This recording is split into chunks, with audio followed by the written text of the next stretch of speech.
ეს გადაცემა 360 გრადუსია, მე მისი წამყვანი ემა ტუხიაშვილი. ტრამპის არისკოპსონი სწორედ ასე ეხმაურება მსოფლიო მედია ამერიკის საჰაერო სამხედრო ოპერაციას ირანზე. პირველივე მცდელობა წარმატებული აღმოჩნდა. ისრაელისა და ამერიკის სადაზვერვო ინფორმაციამ გაამართლა და შაბათს დილით თეირანის ცენტრში სარაკეტო დარტყმების შედეგად ირანის უზენაესი სულიერი ლიდერის აიათოლა ალი ხამენეისა და მისი თანმხლები პირების ლიკვიდაცია მოხდა. ისრაელის თავდაცვის ძალების ძალისხმევით ამას მოჰყვა ირანის რამდენიმე სამხედრო მაღალჩინოსანის განადგურებაც. ისლამური რევოლუციის გუშაკთა კორპუსი დაიმუქრა, რომ ირანის შეიარაღებული ძალების ისტორიაში ყველაზე დამანგრეველი შეტევის, ასე ვთქვათ, ოპერაციას იწყებს. ხოლო 2 დღეში მოვლენები შეიძლება ითქვას, რომ ელვის სისწრაფით განვითარდა. ისრაელზე მიტანილი იერიშის გარდა ირანმა სარაკეტო დარტყმები მიაყენა ამერიკის მოკავშირე სპარსეთის ყურის ქვეყნების სამოქალაქო ობიექტებს.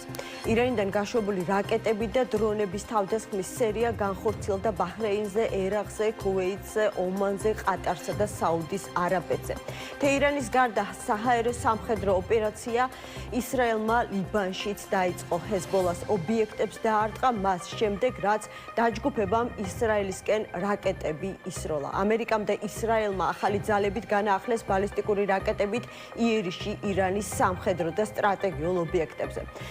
გაეროს ბირთვული ენერგიის სააგენტო არ გამორიცხავს, რომ შესაძლოა რადიოლოგიური გაჟონვის სერიოზული, ასე ვთქვათ, საფრთხე დადგეს, რადგან ირანს და მის მეზობელ რამდენიმე სახელმწიფოს, რომლებიც ამ ეტაპზე სამხედრო საჰაერო დარტყმების ქვეშ არიან, მოქმედი ატომური ელექტროსადგურებიც აქვთ და ბირთვული კვლევითი რეაქტორებით. ტრამპი დარწმუნებულია, რომ ყველაფერს სწორად აკეთებს და ყველაფერი მის ხელშია. აქვე აანონსებს, რომ ინტენსიური და წერტილოვანი დარტყმები გაგრძელდება უწყვეტ რეჟიმში მთელი კვირის განმავლობაში, ან მანამ, სანამ ამის საჭიროება იქნება. ამერიკა და ისრაელი ხედავენ შესაძლებლობას, რომლის ხელიდან გაშვებაც არ შეიძლება. ფაქტი ერთია, თუ ტრამპი შეძლებს იმას, რაც ვერცერთმა მისმა წინამორბედმა ვერ შეძლო, სამხედრო მანქანით ახლო აღმოსავლეთის გადაწყობა და ირანის რეჟიმის შეცვლა, ეს მისთვის ისტორიული ტრიუმფი იქნება. თუმცა მაინც არსებობს რისკი, რომ ეს სამხედრო იერიშები დიდ გლობალურ ომში გადაიზარდოს. ამ თემაზე ვრცლად ვისაუბრებთ ჩვენ სტუმრებთან ერთად, თუმცა მანამდე გეტყვით, რომ სულ ცოტა ხნის წინ ოპოზიციამ განაცხადა იმის შესახებ, რომ ოპოზიციის ალიანსი შედგა. მოლაპარაკებების შემდეგ ცოტა ხნის წინ გააკეთეს მათ განცხადებები, რაც შეეხება ამ ალიანსს, ისინი ამბობენ, რომ ეს არ იქნება საკონსულტაციო ფორმატი, არამედ ვქნით ერთობას ერთად გამარჯვებისთვის, ჩვენ ვთანხმდებით ერთიან მიმართულებაზე, ერთიან მოქმედებაზე, ჩვენ არ ვამბობთ უარს ჩვენს პოლიტიკურ იდენტობაზე, არ ვქნით ერთიან სიას და ასე შემდეგ. უფრო დეტალურად, რა თქმა უნდა, გადაცემის მსვლელობისას შემოგთავაზებთ, რა შეთანხმება მიაღწია ოპოზიციამ ერთმანეთთან. ახლა კი როგორც დაკვირდით, ვიწყებთ ჩართვას ისრაელიდან აშკელონში მცხოვრები ქართველი მიშელ გურიელაშვილი ჩაგვერთვება. მოგესალმებით, მადლობა გადაცემაში მონაწილეობისთვის. პირველ რიგში გითხარით, ახლა რა სიტუაცია არის თქვენს ქალაქში და სად იმყოფებით? ეხლა ამ ყოფებით ქალაქ აშკელონში ეტერობით ცოტა ისროლეს რამოდენიმე ცოტა სიტყვია. რავი, ვიმედოვნებ, რომ გავიმარჯვებთ აუცილებლად, მარტო ჩვენ კი არა, მსოფლიო გაიმარჯვებს ირანის რეჟიმის განადგურებაში. როგორც ვიცით, ირანი ინტენსიურ დარტყმებს აყენებს ისრაელს. აი, რა შეგიძლიათ გითხრათ, როგორ ვითარდებოდა მოვლენები მთელი დღის განმავლობაში და რამდენად მზად, ჩვენ ვიცით, რომ ბუნებრივია მოსახლეობა არის ყოველთვის მზადყოფნაში, ეს არ არის პირველი შემთხვევა იერიშისა ისრაელზე, მაგრამ ზოგადად აი განწყობა როგორია იმ ფონზე, როდესაც ირანის სულიერი ლიდერი განადგურებულია. აი ესე მარტივად ემილია მაგაზე კი პასუხობთ, რომ მორალი საკმაოდ ძლიერი გვაქვს, რომ ვიცით, სამწუხაროდ ეს ცუდი რეჟიმი უნდა რაღაც გამოსადენი სისხლი უნდა გამოვიდინოთ მისთვის და ამიტომ შეკრულები ვართ თელი ქვეყანა და თელი მსოფლიო იმისთვის რომ ეს განადგურდეს ამასთან კიდე რაც შეეხება დღევანდელ სიტუაციას ისვრიან მასიურად არის ჩამოვარდნები რომელიც ჩვენ არ აგვაქვს უფლება არც გადავიღოთ არც გადავცეთ რომ არ დახვეწონ სისტემა არ დახვეწონ რომ არ დაირღვეს ჩვენი თავდაცვის პირობები რთულია ენით ძალიან რთულია მაგის ახსნა რასაც გავნიცდით მაგრამ იმედოვნებ რომ ყველაფერი აი ამ დღეებს საბოლოო ჯამში მოყვება შვიდობა თელ მსოფლიოს რავი მე ესე ვიმედოვნებ ყოველდღიურობა როგორია მიშელ აი ეს რომ მოგვიყვეთ შეიძლება როგორც ვიცით აი რა ცნობებიც მოდის ჩვენამდე სოციალური ქსელებით მედიის საშუალებით ანუ ძირითადად მოსახლეობა ჯერ მთელი დღის განმავლობაში თითქმის ინტენსიურ რეჟიმში ისმის განგაშის სიგნალი მოსახლეობა მიცის რომ ამ დროს აუცილებლად თავშესაფრებს უნდა შეაფაროს თავშესაფრების სისტემა ვიცით რომ ძალიან კარგად არის გამართული და გარდა ამისა თვითონ ხელისუფლებამ ადგილობრივ დონეზე სახელდახელოდ მოუწყო მოსახლეობას თავშესაფრები მეტროსადგურებში აი ამის შესახებ რომ მოგვიყვეთ როგორია ყოველდღიურობა ახლა ისრაელში მარტივად არის ახლა სიტუაცია ესეთია რომ ვინც საჭიროდ უსჭირდება ქვეყანას რომ ითანამშრომლოს და იმუშაოს ქუჩაში გადიან ძირითადად ვისაც ბუნკერი აქვს სახში მოსათავსებელი რაც აქვს ბუნკერი ყველა ოჯახს აქვს ანუ ძირითადად ეს მეტროები იმისთვის არის შექმნილი რომ ხალხი როცა ქუჩაში არის და საჭირო აუცილებელ საქმისთვის მაგ შემთხვევაში ეს ბუნკერები მაგისთვის გამოიყენება რაც შეეხება სიტუაცია რა თქმა უნდა არის საკმაოდ დაძაბული რთული მაგრამ იმედიანი რა ეგრე რომ ვთქვათ იმედით ვართ რომ ეგ უნდა დავამთავროთ მარტო ჩვენ კი არა მსოფლიო უკვე მაგ მიმართულებით მიდის ამერიკა რა უძლიერესი და უმაგრესი მეგობარი და ეხლა ბრიტანეთიც უნდა შეუერთდეს როგორც ვიცით საფრანგეთიც უნდა შემოუერთდეს ამ ოპერაციას და ამ ბრძოლას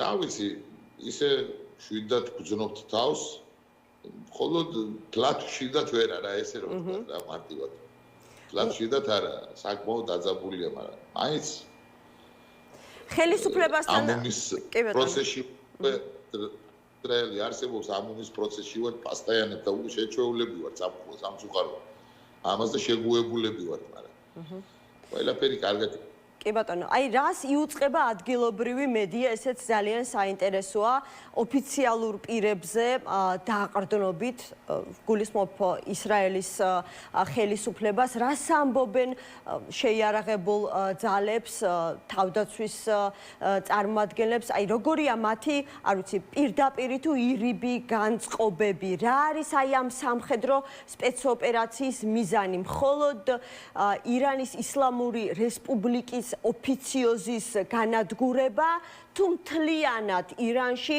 რეჟიმის ცვლილება, რის შემდეგაც აბსოლუტურად შეიცვლება ვითარება ახლო აღმოსავლეთში. აუცილებლად, ანუ როგორ არის ჩვენ როგორც ერი, ებრაელი ერი, ისრაელის ერი, არაფერს არ ვერჩით, არც ერთ ქვეყნის და ერის მოსახლეობას, ანუ ეს გაფიქრებაშიც არ არსებულია, უბრალოდ ისეთი ბოროტი რეჟიმი არსებობს, რომელიც იმას აფინანსებს ყველა ძალას და ყველა რესურსს, რომ რაღაც რამოდენიმე ერი განადგურდეს და მე მგონი მათ საშუალება არც უნდა მივცეთ არც ერთნაირად და ძალები ისეთი შეიარაღებულია ამჟამად მათ გასანადგურებლად აი ამ რეჟიმის გასანადგურებლად რომ სულ მალე ნახავს თელი მსოფლიო როგორ შეიცვლება ეს მთავრობაც ეს რეჟიმიც და ეს სისტემა იმიტომ რომ კმარ არა უკვე ამდენი ბოროტობის ძალა რომელსაც სულ არაფერზე მთელ მსოფლიოს რაღაცას ერჩის. ეს ხო არც ერთ ნორმაში არ ჯდება და არც ერთ სტანდარტებში არ ჯდება ადამიანობის და ზოგადად ეგ არის მიზანი, რომ რეჟიმი უნდა განადგურდეს. და აუცილებლად რეჟიმსაც განადგურებენ, თუმცა ლევანონსაც საკმაოდ სერიოზული ოპერაცია დაიწყო მან. ხიზბალასაც მიხედავენ როგორც საჭიროა. უბრალოდ დრო გჭირდება მისთვის, რომ გავიტანოთ ეგ სიტუაცია ეგ თავი და გავიმარჯვოთ აუცილებლად ყველა. აი პირდაპირ ამბობენ ისრაელის მაღალჩინოსნები, რომ ჰეზბოლას წინააღმდეგ სამხედრო კამპანია იქამდე გაგრძელდება, ვიდრე ლიბანიდან საფრთხე არ აღმოიფხვრება. ჩვენი მოთხოვნა ჰეზბოლას მთლიანად განიარაღებაო. აი ამის მოლოდინი გაქვთ, რომ სწორედ ამით დასრულდება და არ ვიცი, რთულია რა თქმა უნდა იმის პროგნოზირება, როდის შეიძლება დადგეს აი უკვე გარდამტეხი მომენტი. თქვენ რა მოლოდინები გაქვთ?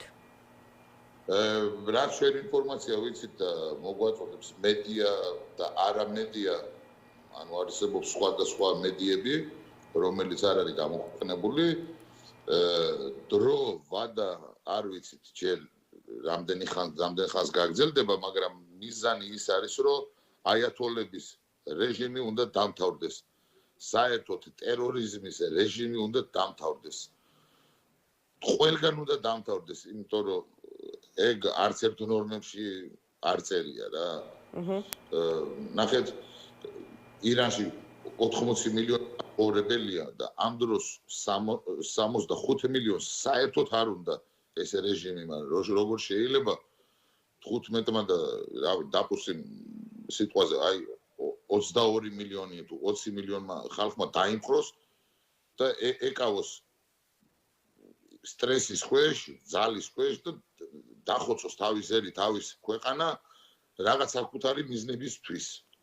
ანუ ეგ რეჟიმი უნდა წაიშალოს საერთოდ. საერთოდ და მზათა ვართ მისთვის. ჩვენ ახლა გარკვეულად დრო არ ვიცით ეგ რომ რამდენი ხანი გაგრძელდება და როგორ გაგრძელდება. მაგრამ ვიმედოვნებთ რომ სულ მალე იქნება. ჩვენ გვამზადებენ რომ ერთ თვიანი პროცესი არის დაწყებული, მაგრამ ნახოთ როგორი შედეგი დადგება, შეიძლება даже ხვალეც იყოს რომ დამთავრდება რა. ეგ არ ვიცით.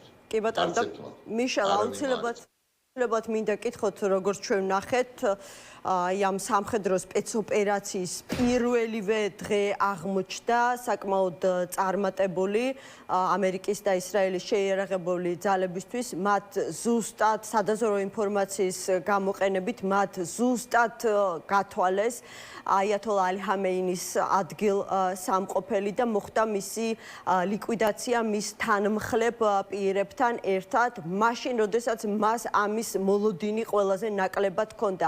შეგიძლიათ მითხრათ, როგორ შეხვდნენ ისრაელში? ჩვენ ნახეთ, როგორ შეხვდა ირანის თავისუფლების მოყვარე ხალხი მის სიკვდილს, ისრაელში როგორ შეხვდნენ ჰამეინის ლიკვიდაციას და განადგურებას? ჩვენ ზოგადად არ გვიხარია და ვერც გავხარია, რომ ეგ ჩვენი რელიგიურად წესი და ადათით არ შეიძლება. მხოლოდ ჩვენ ის გვიხარია, რომ ხალხს უხარია, რომ თავისუფალია ამ რეჟიმისგან, რომ ეს კაცი სხვაგან არის ახლა. და მაგის რეჟიმის მონაწილეები, ესე რომ ვთქვათ. ესე ვიტყოდი რა, ჩვენ ვიხარია მაგითი რო გითხრათ, რომ ადამიანი გლობალ მტერია თუ არ არის მტერი, ეგ ჩვენ არ გვიხარია.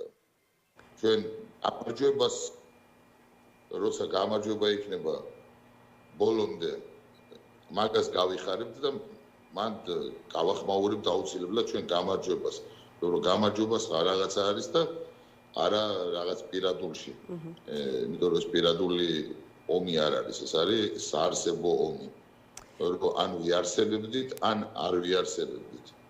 მაგ მიმართულებით მიყავდათ აიათოლებს ეს და აუცილებლად ჩვენ უნდა ვიარსებოთ და აიათოლები არა. მადლობა მიშელ აი ამ ჩართვისთვის გამძლეობას გისურვებთ პირველ რიგში და თელს სამყაროს ვუსურვებ დემოკრატიის, ცივილიზაციის, რა ვიცი, ადამიანობის გამარჯვებას რეალურად ტირანიაზე. მიშელ გურიელაშვილი ისრაელში აშკელონში მცხოვრები მომღერალი იყო ჩვენი გადაცემის სტუმარი. გიორგი შარაშიძე პარტია გახარია საქართველოსთვის საქართველოს პარლამენტის დეპუტატი შემოგვერთა. მოგესალმებით გიორგი, მადლობა გადაცემაში მონაწილეობისთვის. თქვენთან როგორც პოლიტიკოსთან რა თქმა უნდა დავიწყებ ქართული ოცნების, ასე ვთქვათ, გამოხმაურებით.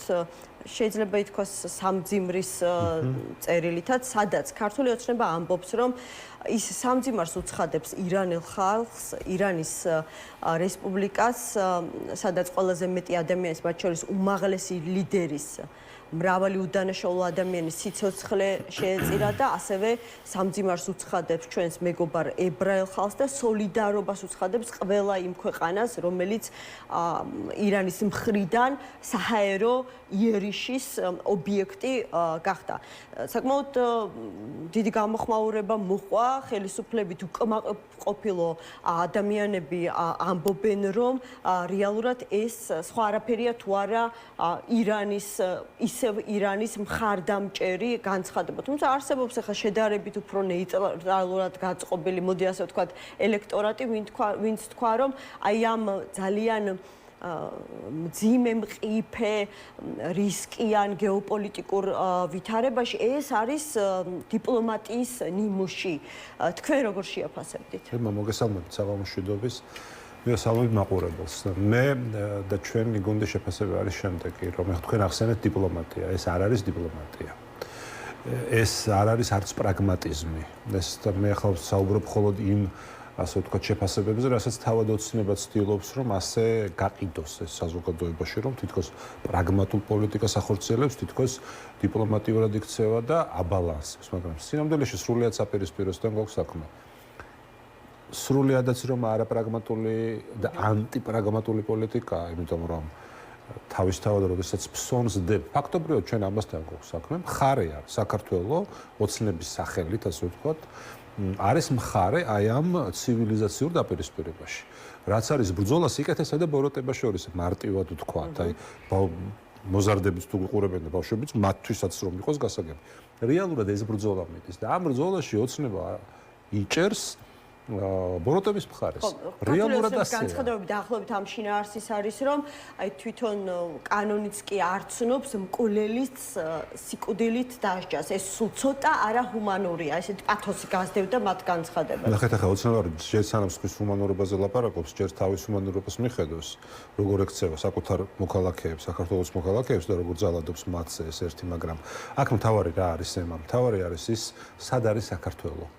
სად არის საქართველო, თორემ ახლა თუ მათ სამძიმრის გამოხატვა სურდათ, ერთი თვის წინ იგივე ირანის რეჟიმმა გაჟლიტა ადამიანები პირდაპირ ცეცხლი გაუხსნა საკუთარ მოქალაქეებს და მაშინ არანაირი სამძიმარი არ გამოუხატავთ. ეს სამძიმარი იყო რეჟიმის სამძიმარი, რეჟიმის მიმართ რეალურად და არა ირანელი ხალხის მიმართ. თუმცა იქვე გამოთქმულია სამძიმარი ჩვენი მეგობარი ებრაელი ერის მიმართ, ხომ? ანუ ესეც არის ამ წერილში, მოდი ესეც ვთქვა. გასაგებია, ნუ ახლა თავის ჭკუით ამით დააბალანსეს, მაგრამ დიდი ბოდიში თბილისის ანძას რო ირანის დროშის ფერებში ანათებდნენ, მაშინ ისრაელზე არ ფიქრობდნენ?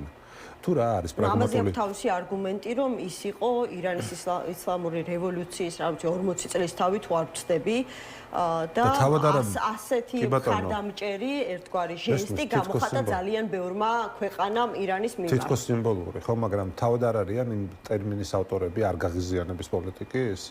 და ანუ მაშინ რა არის ბალანსი, დიპლომატიური ბალანსი სად არის, რომ ერთის მხრივ არ გააღიზიანო ირანი და მეორეს მხრივ გააღიზიანო ისრაელი? ეს არის ბალანსი? ანუ აქ იმაზე კი არ არის საუბარი, რომ კიდევ ვიმეორებ, დიპლომატიას ითხოვს ყველა. საქართველოს მოქალაქეების სასიცოცხლო ინტერესია მშვიდობა ამ ქვეყანაში და რა თქმა უნდა, ჩვენ ყველაფერი უნდა გავაკეთოთ, რომ მშვიდობა შევინარჩუნოთ.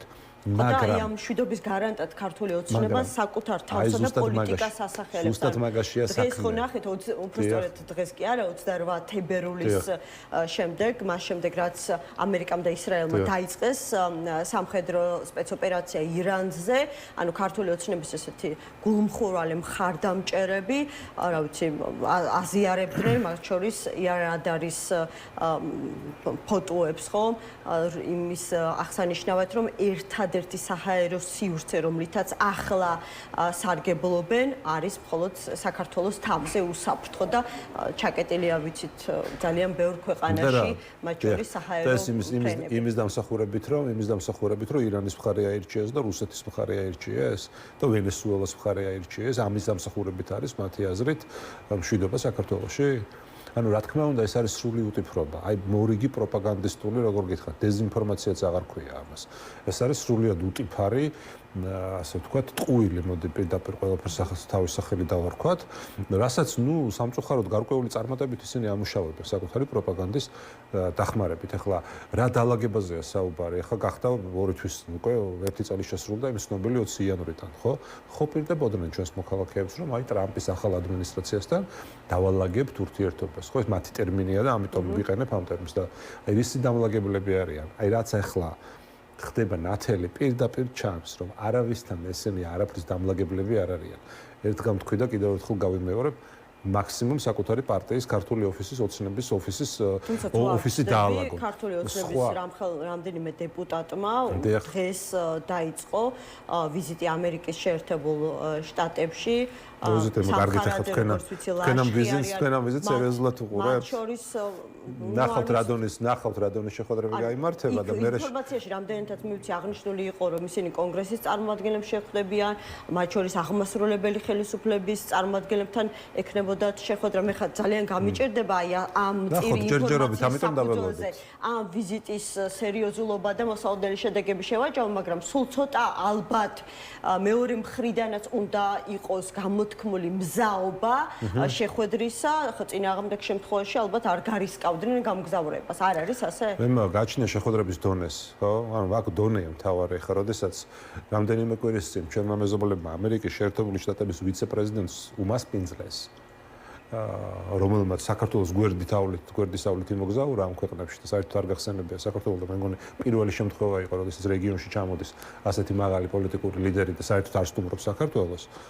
ამის მერე ხა რა შეხვედრებზეა ხა და რა პარლამენტარების ვიზიტი საერთოდ არასერიოზულია და თან ეს შეხვედრა როგორც ვიცი ეს მიწვევა საერთოდ არაფორმალური და არაოფიციალური მიწვევაა და ეხლა ამერიკაში ესე შეიძლება ყველა წავიდეს, მაგრამ აქ თავარი არის რეალურად რა შედეგებით დაბრუნდება და რა ასე ვთქვათ პოლიტიკურ აქტივს წამოიღებს. ესენი არაფრის წამოღებები არ არიან კიდევ მეორე და არც არაფრის დამლაგებლები არ არიან. ახლა და ეს არის განპირობებული მათი სრულიად როგორ გითხრათ, ერთი სრული არაკომპეტენტური, მეორე სრული მავნებლური, სრულიად არაპრაგმატული პოლიტიკის გამო, იმიტომ რომ ისაც საგარეო პოლიტიკაში რასაც ოცნება ატარებს, ეს არის პირდაპირ ღალატი ჩვენი ქვეყნის ეროვნული ინტერესების. არანაირი როლი საქართველოს აღარ აქვს უკვე. საერთაშორისო როლზე და სტრატეგიულ როლზე საუბარი აღარ არის. რეგიონში ვკარგავთ ჩვენს ფუნქციას. აი რაც შეეხება სამხრეთ-კავკასიურ რეგიონულ კონტექსტშიც კი აღარ გვაქვს ჩვენი როლი. ფუნქციას არამედ საფრთხეს, აი ამასთან დაკავშირებით მინდა გითხოთ თქვენ როგორც პარლამენტის დეპუტატს, იმ პირობებში, როდესაც საქართველოში პოლიტიკური კრიზისია და რეგიონში მეზობლოში სულ რაღაც 500 კილომეტრში საქართველოს საზღვრიდან ირანში ვხედავთ რომ რა ვიცი სამხედრო ოპერაცია ქვია ამას, რომელსაც ძალიან დიდი შანსი აქვს უფრო მასშტაბურ გლობალურ ომში გადაიზარდოს.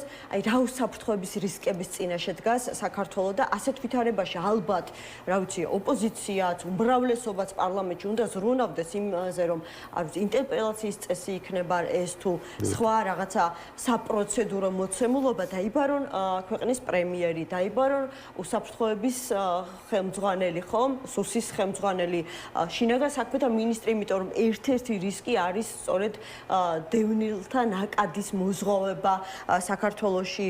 ჯანდაცვის მინისტრიც, იმიტომ რომ დღეს ვნახეთ, რომ გაკეთდა გაეროს წარმოადგენლისგან განცხადება, რომ კი არის რადიაციული გაჟონვის საფრთხე.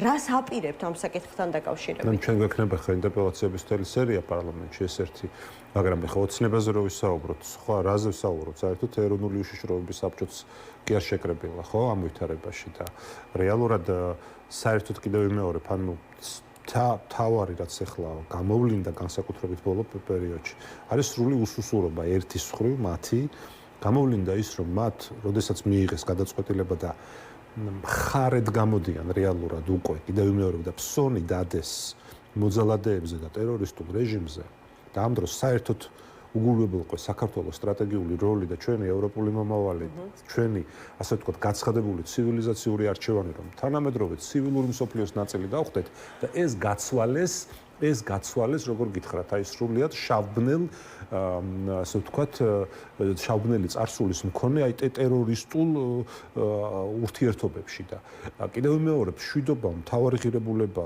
უსაფრთხოების რისკები გეთანხმებით არსებობს. მაგრამ ეს როგორ გითხრათ, ეს მაშინ ხარ პასუხისმგებლიანი ხელისუფლება, როდესაც შენ მშვიდობას ინარჩუნებ ერთის მხრივ, მაგრამ მეორეს მხრივ შენ სტრატეგიას არ ღალატობ, შენ სტრატეგიულ როლს აძლიერებ, კი არ ასუსტებ, არამედ აძლიერებ.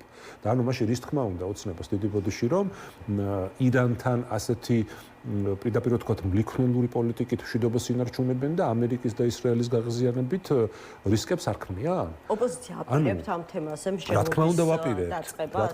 გექნებათ თქვენი ინიციატივები იმისათვის, რომ რეალურად აი ეს უსაფრთხოების რისკებთან დაკავშირებით საკითხი ხოლმე ისევ ღია, არავინ არ გამოსულა საქართველოს ოფიციოზიდან და არ უთქვამს, რომ კი, აი არსებობს ასეთი მაღალი რისკის საკითხები, არსებობს საშუალო რისკის საკითხები და ყველაზე დაბალი რისკის, რა ვიცი, საკითხების ჩამონათვალი, რომ გააცნონ და მათ შორის, იმიტომ რომ დაახლოებით იგივე დღეს რომ რუკაზე ვუყურებდით თბილისიდან ბათუმამდე დაახლოებით იგივე მანძილია, რაც თბილისიდან ირანის საზღვრამდე. კი ბატონო, ასეა. ნამდვილად ასეა და კიდევ ვიმეორებ, რომ თუ ვინმე არის დესტაბილიზაციის და როგორ გითხრათ, არეულობის წყარო, პირველ რიგში ოცნებაა. აი ამ საკუთარი სრულიად გაუაზრებელი პოლიტიკით, მაგრამ ისიც მოდი ესე ვთქვათ, ეს ხო მარტო არაკომპეტენტურობის და შეცდომის ბრალი არ არის. ეს პირდაპირ ვთქვათ, რისი ბრალია?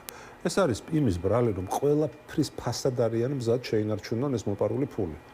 და ფაქტობრივად აი ბიტკოინებზე და კოლ-ცენტრებზე და აი რუსეთის სანქციების გვერდისავლით ნაშოვნი ფულის გადარჩენაზე არიან გადასულები რეალურად და მთელი ეს პოლიტიკა ამას ემსახურება. ეს არ ემსახურება ჩვენი ქვეყნის სასიცოცხლო ინტერესებს, უსაფრთხოების სტრატეგიას, ჩვენი ქვეყნის ევროპულ მომავალს. არა, ეს ემსახურება მხოლოდ აი ვიწრო ჯგუფის, რომელიც ახლა დღეს მაგალითად მინდა გითხრათ, რომ თქვენ იცით ამ ჩვენი ინიციატივების შესახებ მინიმალური ხელფასი პენსიის ზრდა და ასე შემდეგ. აი დღეს გავრცელდა ზუსტად პაშინიანის განცხადება, თუ არ ვცდები, რომ სომხეთი პირდაპირ თქვა კაცმა, რომ ეკონომიკური ზრდა გვაქვს და პირველი რასაც გავაკეთებთ პენსიებს გავზრდითო. და ამათ რო კითხო, ნუ სინამდვილეში მართლაც არის ეკონომიკური ზრდა და ამ დროს ეს ზრდა საერთოდ არ აისახება არც პენსიონერზე და არც რიგით მოქალაქეზე, აისახება ამათზე. რაღაც ვიწრო ჯგუფს, ახლა იცით თქვენ ამ 25 ოჯახზე ჩვენ ხშირად გვისაუბრია და ნუ შეიძლება არ მხოლოდ ამ 25 ოჯახზე. ახლა კობახიძეს უნდა რომ თითქოს რაღაცა კორუფციასთან მებრძოლად მოგვევლინოს და უბრალოდ ეს 25 ოჯახი მე გახდეს 125 ოჯახი, მაქსიმუმ ეს შეცვალოს, ხო და ერთი კლანი მეორე კლანმა ჩაანაცვლოს და ასე რომ აი ეს არის მთავარი, როგორ გითხრათ, აი მთავარი ღალატის არსი, რომ აი მართლა ამ ბიტკოინებს კოლ-ცენტრებს გადააყოლონ ქვეყანა და ესეთ რისკებში შეიყვანონ, თორემ კიდევ ვიმეორებ, ანუ მშვიდობა რომ უმთავრესი ღირებულებაა, ეს ჩვენ ნამდვილად არ გვესწავლება და უცნაურად ამას ჩვენ გუნდს ვერ ასწავლებს. მაგრამ ეს უნდა შეძლო, იმიტომ ხარ ხელისუფლება თუ ხარ, რომ ეს უნდა შეძლო ისე, რომ არ დააზიანო შენი ქვეყანა და ეს შესაძლებელია. შევხედოთ სომხეთს, შევხედოთ აზერბაიჯანს, შევხედოთ მოლდოვას. რომელიც ძალიან სწრაფად მიდის ევროკავშირში გაწევრიანებისით, მაგრამ იქ არანაირი სამხედრო კონფლიქტი არ არის. თუმცა ბოლო განცხადებით ქართული ოცნებაც მზად არის, თუ კი ევროკავშირი დიალოგის რეჟიმს განაახლებს, ოცნებაც მზად არის აი ამ დიალოგის პროცესში ჩაერთოს. ეს იგივე მზაობაა ევროკავშირთან დიალოგის, როგორც ამერიკასთან გადატვირთვის. და ახლა დიდი ბოდიში ამერიკას რო ეუბნები, რომ მზად ვარ შენთან გადავტვირთო ურთი, ჯერ შენ გადაიტვირთე რა. ანუ ჯერ შენ გადაიტვირთე და ამერიკას მე ელაპარაკე. ანუ მით უმეტეს ამ ვითარებაში, როდესაც აი ამ გეოპოლიტიკურ სიტუაციაში სად არის საქართველო, ვისი მხარე აქვს არჩეული რეალურად. ანუ მხარე გამოვიდა და მხარე რო გამოვიდა, ეს არ არის რისკები? და ის არის რისკები, რომ ამერიკასთან და ევროპასთან ჩვენ ნორმალური სტრატეგიული ურთიერთობა გქონდეს. ამიტომ ეს კარგად უნდა აუხსნათ ჩვენს მოქალაქეებს, ჩვენს საზოგადოებას, მაყურებელს, რომ აი ეს მშვიდობა არის აბსოლუტურად, როგორ გითხრათ, პროპაგანდისტული გზავნილი და ამ მშვიდობის საკუთარ თავზე მიწერა. თორემ ეს კარგად უნდა იცოდეს ხალხმა, რომ აქ არ საუბრობთ ჩვენ როგორ გითხრათ, ერთადერთ არჩევანზე, ან მშვიდობა, ან ევროპა, ან მშვიდობა, ან ამერიკა. არა და არა, რა თქმა უნდა, ჩვენ შეგვიძლია მშვიდობაც გქონდეს და პარალელურად გავაგრძელოთ ჩვენი სულა დემოკრატიული ცივილური სამყაროსკენ. არ ვიცი ეს გადაწვირთვა, არ ვიცი რეფრეში თუ რებრენდინგი დღეს მოკლედ ხანგრძლივი ბჭობის, ჯაბასის, ფიქრის შეუთანხმებლობის შემდეგ ოპოზიციამ გააკეთა განცხადება, რომ მათ შორის ალიანსი შედგა. დააზუსტეს ამ განცხადებების შემდეგ, რომ ეს არ იქნება რაღაცა საკონსულტაციო საბჭოს ფორმატი, არამედ ისინი ქმნიან ერთობას ერთად გამარჯვებისთვის, ვთანხმდებით ერთიან მიმართულებაზე, ერთიან მოქმედებაზე, ჩვენ არ ვამბობთ უარს ჩვენს პოლიტიკურ იდენტობაზე, არ ვქვნით ერთიან სიას, ამაზე ლაპარაკი ახლა არ მიმდინარეობს, აი არ ვიცით რომ მომავალში იქნება თუ არა, მოკლედ ამაზე საუბარი. აი მე ვიცი ხა თქვენი დამოკიდებულება ამ ერთობის მიმართ, თქვენს კიდეც რომ თქვენ აი ამ ერთობას არ უერთდებით, ისე როგორც არ უერთდება ლელო, მაგრამ ლელოსთან დაკავშირებით თქვენს მიერ ბოლო დროს გაკეთებული განცხადებებიც ვიცით რომ თუ კი ოდესმე დაგიდგებათ საჭიროება კიდევ ვიღაცასთან თანამშრომლობის ეს იქნება მხოლოდ და მხოლოდ ლელო. აი ლელოსთან დაკავშირებით მაშინ როდესაც ისევ აქვთ მოლოდინი აი ამ ოპოზიციურ ერთობაში, რომ ადრე თუ გვიან ლელო მიხვდება, რომ ამ ერთობის გარეშე ის ძალიან ბევრს დაკარგავს და აი ამ ღია კარში შეაბიჭებს. აი თქვენ რომ მითხრათ თქვენი პოზიციის გასამყარებლად, უკვე გაქვთ რაღაცა მონახაზი შესაძლო თანამშრომლობისა ლელოსთან, თუ რჩებით იმ თქვენი ძალიან პოპულარული ნარატივის ასე ვთქვათ ერთგული, რომ გააკეთებთ ყველაფერს, რომ ლელო არ განაცდეს. კი ბატონო, ნუ პირველ რიგში ჯერ ამ გაერთიანებაზე ვთქვათ, ახლა მოკლედ შევაფასებ. ხო, თქვით რომ ცნობილია ჩვენი პოზიცია, მაგრამ მაინც, ანუ რეალურად ლოგიკური რაღაც მოხდა.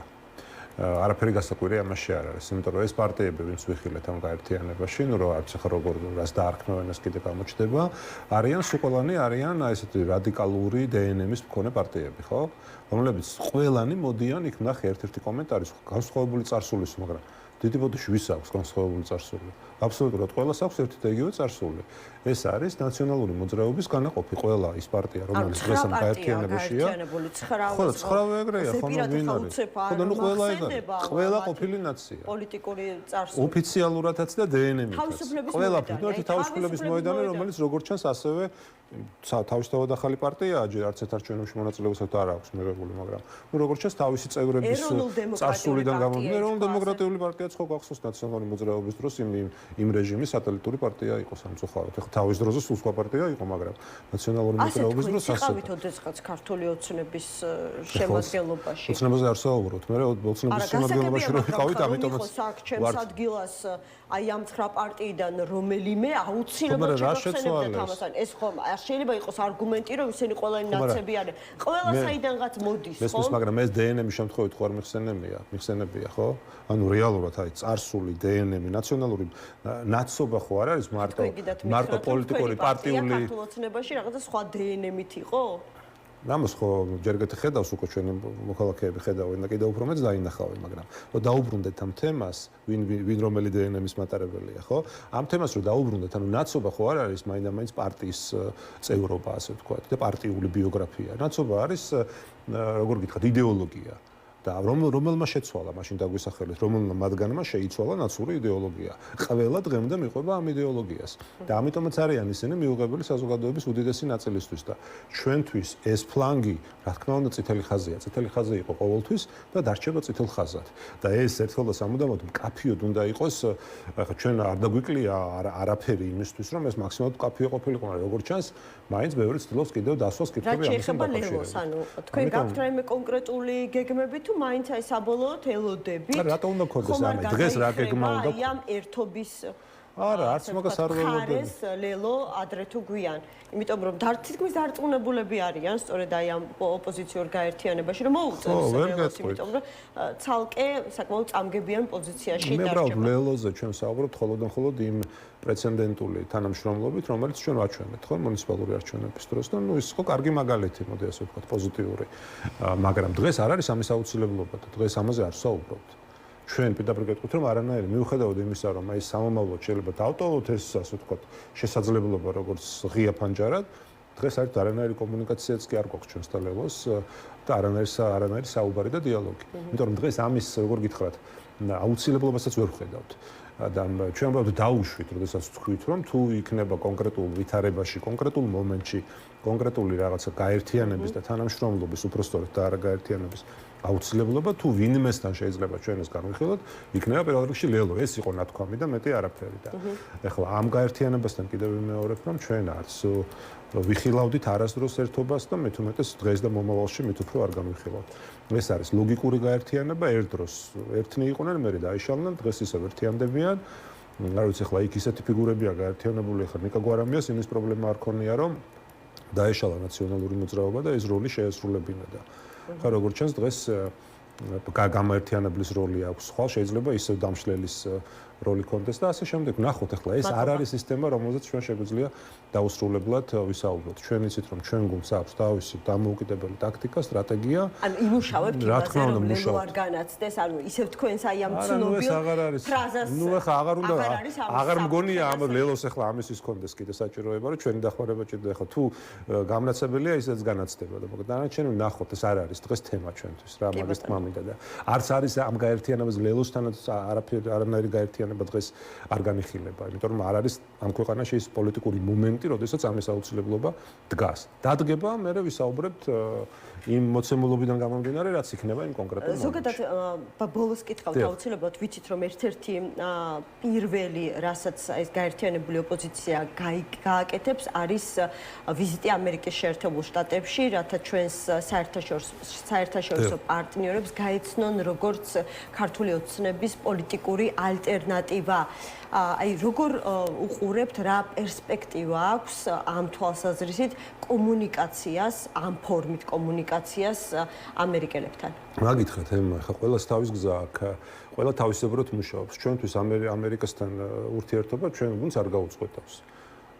მას შემდეგ რაც პარტია შეიქმნა, გნებავთ ბოლო პერიოდში, გნებავთ თავიდან გიორგი გახარიას ჩვენს სხვა ლიდერებს მუდმივად აქვთ ამერიკულ მხარესთან ურთიერთობა, განსაკუთრებულად აქტიური ევროპელებთან. ხო, მაგრამ თქვენ არ პოზიციონირებთ მათთან როგორც ქართული ოცნების ალტერნატივა. თუ სწორედ ასე ვინ თქვა რომ არ პოზიციონირებ? მთავარი პოზიციონირება კი არ არის, მთავარი არის საქმე და შედეგი. ეს არის მთავარი. და ეხლა ამ პარტიებმა ამ ეტაპზე ამ პარტიებმა რაც გააკეთეს, ის ოცნების ალტერნატივაა? ის არის ოცნების გაძლიერება. რეალურად იმ თავისი ქმედებებით დაწყებული მუნიციპალური არჩევნების ბოიკოტით დასრულებული 4 ოქტომბრის ეგრეთ წოდებული მშვიდობიანი დამხობით რა გააკეთეს? დაასუსტეს ოცნება და ამაზე ჩვენ ვითხოვთ განმარტებებს და აქამდე არ მიგვიღია რამე განმარტება. ეხლა ამერიკის შეერთებული შტატები პოლიტიკურ ალტერნატივას დაინახავს იმ პარტიაში და იმ პოლიტიკურ ძალაში ალტერნატივას, რომელიც იქნება რომელიც ყველაზე მეტად დაასუსტებს ოცნებას და არ გააძლიერებს და ამ პარტიებს კიდევ ვიმეორებთ, თუ ვინმეს როლი აქვს შესრულებული ოცნების გაძლიერებაში და ოპოზიციის დასუსტებაში, ამ გაერთიანების უმრავლესობა არის და ახლა ამაზე ჩვენ მათგან არ მოგვისმენია ახსნა განმარტებები. მადლობა, გიორგი შარაშიძე, პარტია გახარია საქართველოსთვის, საქართველოს პარლამენტის დეპუტატი იყო ჩვენი გადაცემის სტუმარი. ნიუ-იორკ პოსტი იუწყება, რომ დონალდ ტრამპი ირანში სახმელეთო ჯარების გაგზავნას არ გამორიცხავს. თუ ეს საჭირო იქნება, ასეთია ტრამპის განცხადება. ტრამპის თქმით, ირანის წინააღმდეგ დარტყმების დიდი ტალღა ჯერ კიდევ წინ არის. მათ სერიოზულ დარტყმებს ვაყენებთ, ყველაფერი კარგად მიდის, ჩვენ მსოფლიოში უძლიერესი არმია გვყავს და ამას ვიყენებთ. როგორც უკვე გითხარით, ტრამპის აი ამ კომენტარს New York Post-ი ავრცელებს. და ახლა ირაკლი მეტრეველი ისრაელში აშდოდში მცხოვრები ქართველი უნდა შემოგვიერთდეს. ირაკლი, მოგესალმებით, მადლობა გადაცემაში მონაწილეობისთვის. გითხარით, როგორი იყო დღევანდელი დღე აშდოდში, როგორც ვრცელდება ინფორმაცია, ფაქტობრივად უწყვეტ რეჟიმში ისმის განგაშის სიგნალი, რაც გამოწვეულია ირანის მხრიდან ინტენსიური საჰაერო იერიშით. მოგესალმებით კიდევ ერთხელ, მივესალმებით მოსმაყურებელს. სიტუაცია, როგორც ბოლო დღეებში გაჩვენა და დღესაც არსებული ვითარებიდან გამომდინარე, არის ძალიან დაძაბული. ფაქტიურად დილის 7 საათიდან კონკრეტულად აშდოდში გაგვაღვიძა განგაშის სიგნალმა, ჩავედით თავშესაფარში და იმის მერე უწყვეტად ხდება ისრაელის ტერიტორიაზე მასიური სარაკეტო იერიშები და თავდასხმები. გასულ ღამე ჩვენ როგორც გავიგეთ, ჰეზბოლა შეუერთდა ირანს და მიიტანა ჩრდილოეთ მხარეს, ისრაელის ჩრდილოეთ მხარეს სარაკეტო იერიში ღამეს.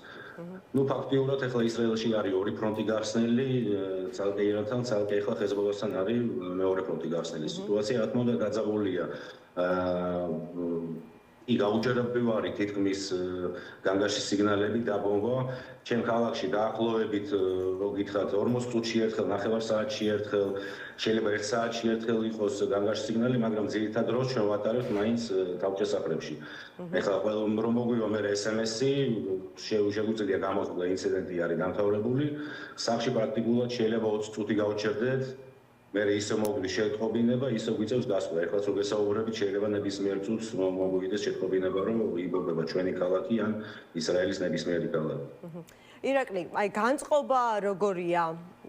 რა შედეგს ელოდებით? ტრამპის ბოლო განცხადება ასეთია, რომ თუ საჭირო გახდება ამერიკის შეერთებული შტატები ირანში სახმელეთო ჯარებსაც გააგზავნის. ფიქრობთ, რომ მივა საქმე აქამდე? თავდაპირველად მინდა გითხრათ, რომ განცხადებები, რაც გაკეთდა თუნდაც ამერიკის შეერთებული შტატების ადმინისტრაციიდან, კერძო დონალდ ტრამპიდან ან ისრაელის ადმინისტრაციიდან, ყველა ის სიტყვა ახდა, ყველა ის სიტყვა ასრულდა. ფაქტიურად ჩვენ იმის მოცემულობაში ვართ დღევანდელ დღეს, რომ ისრაელის შეერთებულ შტატებთან ერთად ებრძვიან სერიოზულ ტერორიზმს, აგერ ახლა გესაუბრებით და მოგდის ახლა SMS-ი, რომ იბომბება ჩვენთან ერთ-ერთი ქალაქი.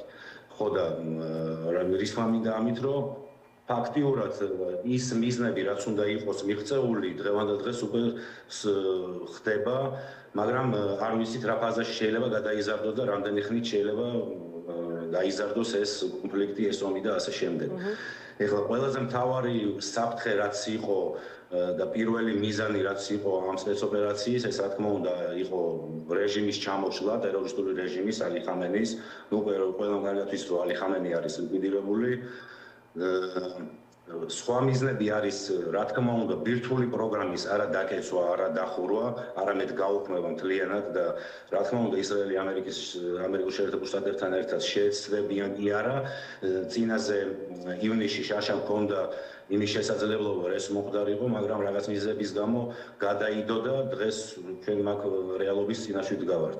როცა დღეს უნდა მოხდეს მთლიანად ირანში ბირთვული იარაღის გაუქმება, განადგურება. 46 წელზე მეტია, რაც აიათოლას რეჟიმი მოვიდა ირანში, პირდებიან ისრაელს და ამერიკას, რომ აგერ სიკვდილი ისრაელს, სიკვდილი ამერიკას. დღევანდელ დღეს, აგერ 26 წელია, უნდა დასრულდეს ეს ყველაფერი, ტერორისტული რეჟიმები ჩვენ აგერ კარგად ვხედავთ სოფლიოში, უკვე უკან და უკან მიდის ტერორისტების საქმე, ხო, აგერ ვენესუელას მაგალითი გვაქვს, მაგალითად მადურო აღარ არსებობს ვენესუელაში, ხო? ცოცხალია თუ არა, ცოცხალი მაგას არ აქვს ახლა არსებითი მნიშვნელობა, ფაქტია, რომ ტერორისტი, რომელიც წლების განმავლობაში ატერორობდა პირველ რიგში თავიანთ ხალხს, აღარ არსებობს ახლა ვენესუელაში. აგერ ვხედავთ ირანში აიათოლა ჩვენ ძალიან მძიმე კადრები ვიხილეთ რამოდენიმე კვირის წინ, როცა ირანში იყო მასიური საპროტესტო აქციები და მათმა ტერორისტულმა ბარბაროსულმა რეჟიმმა 50000-ზე მეტი თავისი ადამიანი დახოცა. ფაქტიურად დახოცა, გაწირა სიკვდილის სიმისთვის, რომ შეინარჩუნონ ძალაუფლება და შეინარჩუნონ ის თავიანთი სკამები, რაც ჰქონდა დღევანდელ დღეს. ეს სკამები ეცლებათ ნელ-ნელა აღარ არიან ფაქტიურად ის ხალხი სათავეში, ვინც იყო ტირანიაში, აგერ ირანში იმ ბოლო დროის პერიოდში. კი, ნიშნავენ ახალ პირებს, მაგას სახელგვარებს პირველად გვებულობთ საერთოდ, მაგრამ ეგას მევფიქრობ ყველაფერი დროებითია. ირანი დღევანდელ დღეს თუ მან დარჩას სულგონება და ჭკუაზე ადამიანი მაგათ უნდა აიღონ ახლა დიალოგში გამოვიდნენ ისრაელთან და შეერთებულ შტატებთან სრულიად უნდა დაყარონ თავიანთი იარაღი და დაკეცონ ყველა პროგრამა, ყველა შეთანხმებაზე და წამოვიდეს. სხვა გზა არ არის. უკან დახევის გზა არ არის.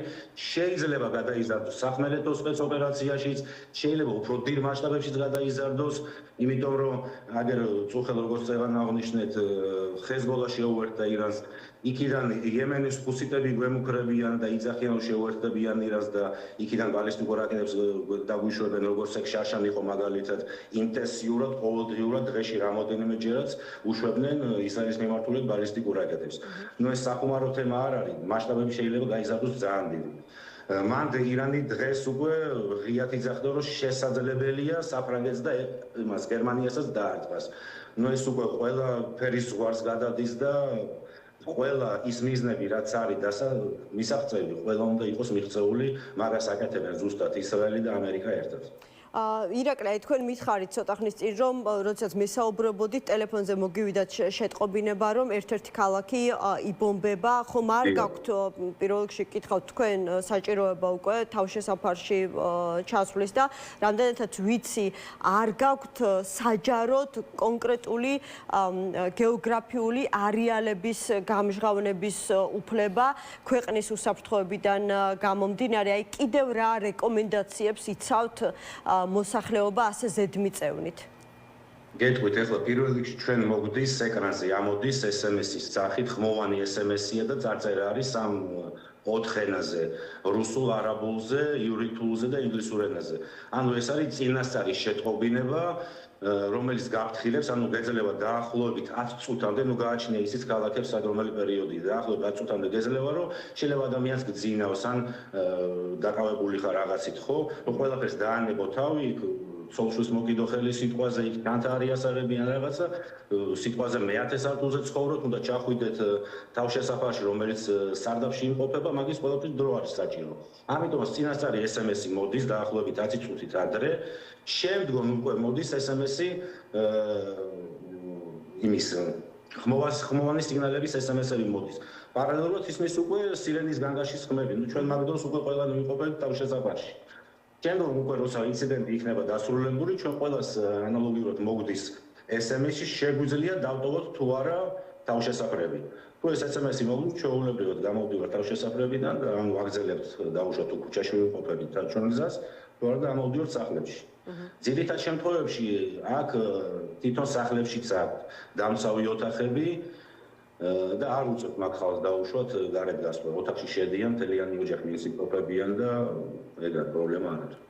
მადლობა ირაკლი, რომ გამონახეთ დრო და გვესაუბრეთ იმ ყოველდღიურობაზე, რომელიც აი ამ მძიმე დღეებში უდგას ისრაელს და ჩვენს მეგობარ მოძმე ებრაელ ერს.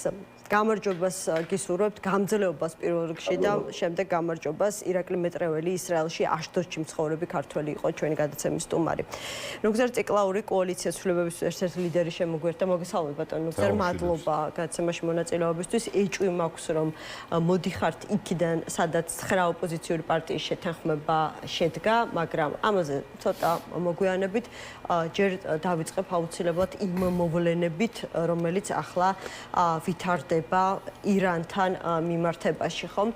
და რა თქმა უნდა თქვენთან როგორც პოლიტიკოსთან ხელისუფლების, ქართული ოცნების განცხადებით, სადაც სამძიმარი არის გამოთქმული როგორც ირანელი ხალხის მიმართ, ასევე მათი სულიერი ლიდერის გარდაცვალების გამო, ხო, უმაღლესი ლიდერის ასე წერია გარდაცვალების გამო, მრავალი უდანაშაულო ადამიანის სიცოცხლის გამო და ასევე სამძიმარი გამოთქმულია ჩვენი ებრაელი ხალხის მიმართ. ხო, აღშფოთებულია ოპოზიციაც, ოპოზიციურად განწყობილი ელექტორატი, რომ როდესაც განსაკუთრებით ალი ხამენეის ლიკვიდაციის გამო გამოთქვამ წუხილს ეს სხვა არაფერს ნიშნავს, რომ არ თანაუგრძნობ იმ 10,000-ობით ადამიანს, რომლებიც ცოტა ხნის წინ ამოხოცეს ირანში იმის გამო, რომ ითხოვდნენ თავისუფლებას, ითხოვდნენ რეჟიმის ტერორისტული რეჟიმის დიქტატორული რეჟიმის ცვლილებას, მაგრამ არის მეორე ნაწილიც, ხო, არ გულისხმობ მხოლოდ ქართული ოცნების ისეთ აშკარად გამოხატულ მხარდამჭერებს, ვინც ამბობს, რომ აი ასეთ ძალიან მყიფე გეოპოლიტიკურ ვითარებაში, როდესაც შესაძლებელია არა მხოლოდ რეგიონი, აი ჩვენი სამეზობლოც კი ცეცხლის ალში გაეხვეს და ზოგადად სამხრეთ კავკასიაში ამან ძალიან ბევრ კონფლიქტს მისცეს საბაბი გაღვივების, ხო, ეს ძალიან დახვეწილი დიპლომატიური ტაქტიკაა ქართული ოცნების მხრიდან. რა სიტყოდით თქვენ? დიდი მადლობა საღამომშვიდობის. პირველ რიგში უნდა ვთქვათ, რომ ირანის ისლამური რესპუბლიკა დღეს უკვე არის საკუთარი ხალხის ჯალათი და ის 36,000 სასახელები ნახავთ ციფრს დახვრეტილი ადამიანების და ყველაზე საუკეთესოდ მეტყველებს იმაზე, თუ რა დამოკიდებულება აქვს მას საკუთარი ხალხის მიმართ, როგორი სისასტიკით გაუსწორდა იმ ადამიანებს, ვისაც აქვს განსხვავებული მოსაზრებები მათთან და ეს არ არის ახალი ამბავი. მთელი ამ 47 წლიანი მმართველობის დროს, როდესაც აიათოლა ხომეინი ჩავიდა ისლამური რევოლუციის შემდეგ 1979 წლის შემდეგ ირანში ადამიანის უფლებები, პოლიტიკური პარტიები ეს არის თლიანად გაცამტვერებული და ამის თაობაზე არის არა მხოლოდ პოლიტიკური ცნობები, არა მხოლოდ პოლიტიკური ან ექსპერტული მოსაზრებები, არამედ ვიცით, რომ ირანული ლიტერატურამ აი ამ თემებზე წალეკა ხო მთელი ევროპული სივრცე და ძალიან ბევრი ნობელიანტიც არის, რომლებიც აღწერენ იმ საშინელებას, რასაც აწყობდნენ ეს გუშაკთა კორპუსები. ეს არის ერთი მხარე, როგორ ექცევა ის საკუთარ ხალხს, მაგრამ მეორე მხარე არის, რომ ის არის მუდმივი დესტაბილიზატორი, როგორც რეგიონში, ასევე როგორც აი სულ ბოლო მოვლენების დროს ვნახეთ, რუსეთი აღჭურვილი იყო სწორედ ირანული შაჰედებით, როდესაც თავისუფლებისათვის მებრძოლ უკრაინას ბომბავდა და იქაც ათასობით ადამიანი გამოასალმეს სიცოცხლეს. სხვა შორის ამბობენ, რომ სწორედ აი რუსულ ერთგვარ ტაქტიკას იყენებს ახლა ირანი, როდესაც წინ უშვებს ეგრეთ წოდებულ ფუჩშაყიდებს, შეიძლება ასე ითქვას, რომელიც არ არიან აღჭურვილი, ასე ვთქვათ, ასაფეთქებელი ბომბებით, რა ვიცი, რა ქვია ამას და აი შემდეგ, როდესაც მათი მოგერიება ხდება, მალევე უკვე ნამდვილი შაჰიდები გადადიან იერისში, ასე იქცევა ზუსტად რუსეთი უკრაინაშიც. ხო და ახლა არის ცივილიზაციური არჩევანის დრო, ნებისმიერი ხელისუფლებისა, სხვა შორის ცხადია, რომ შეუძლებელია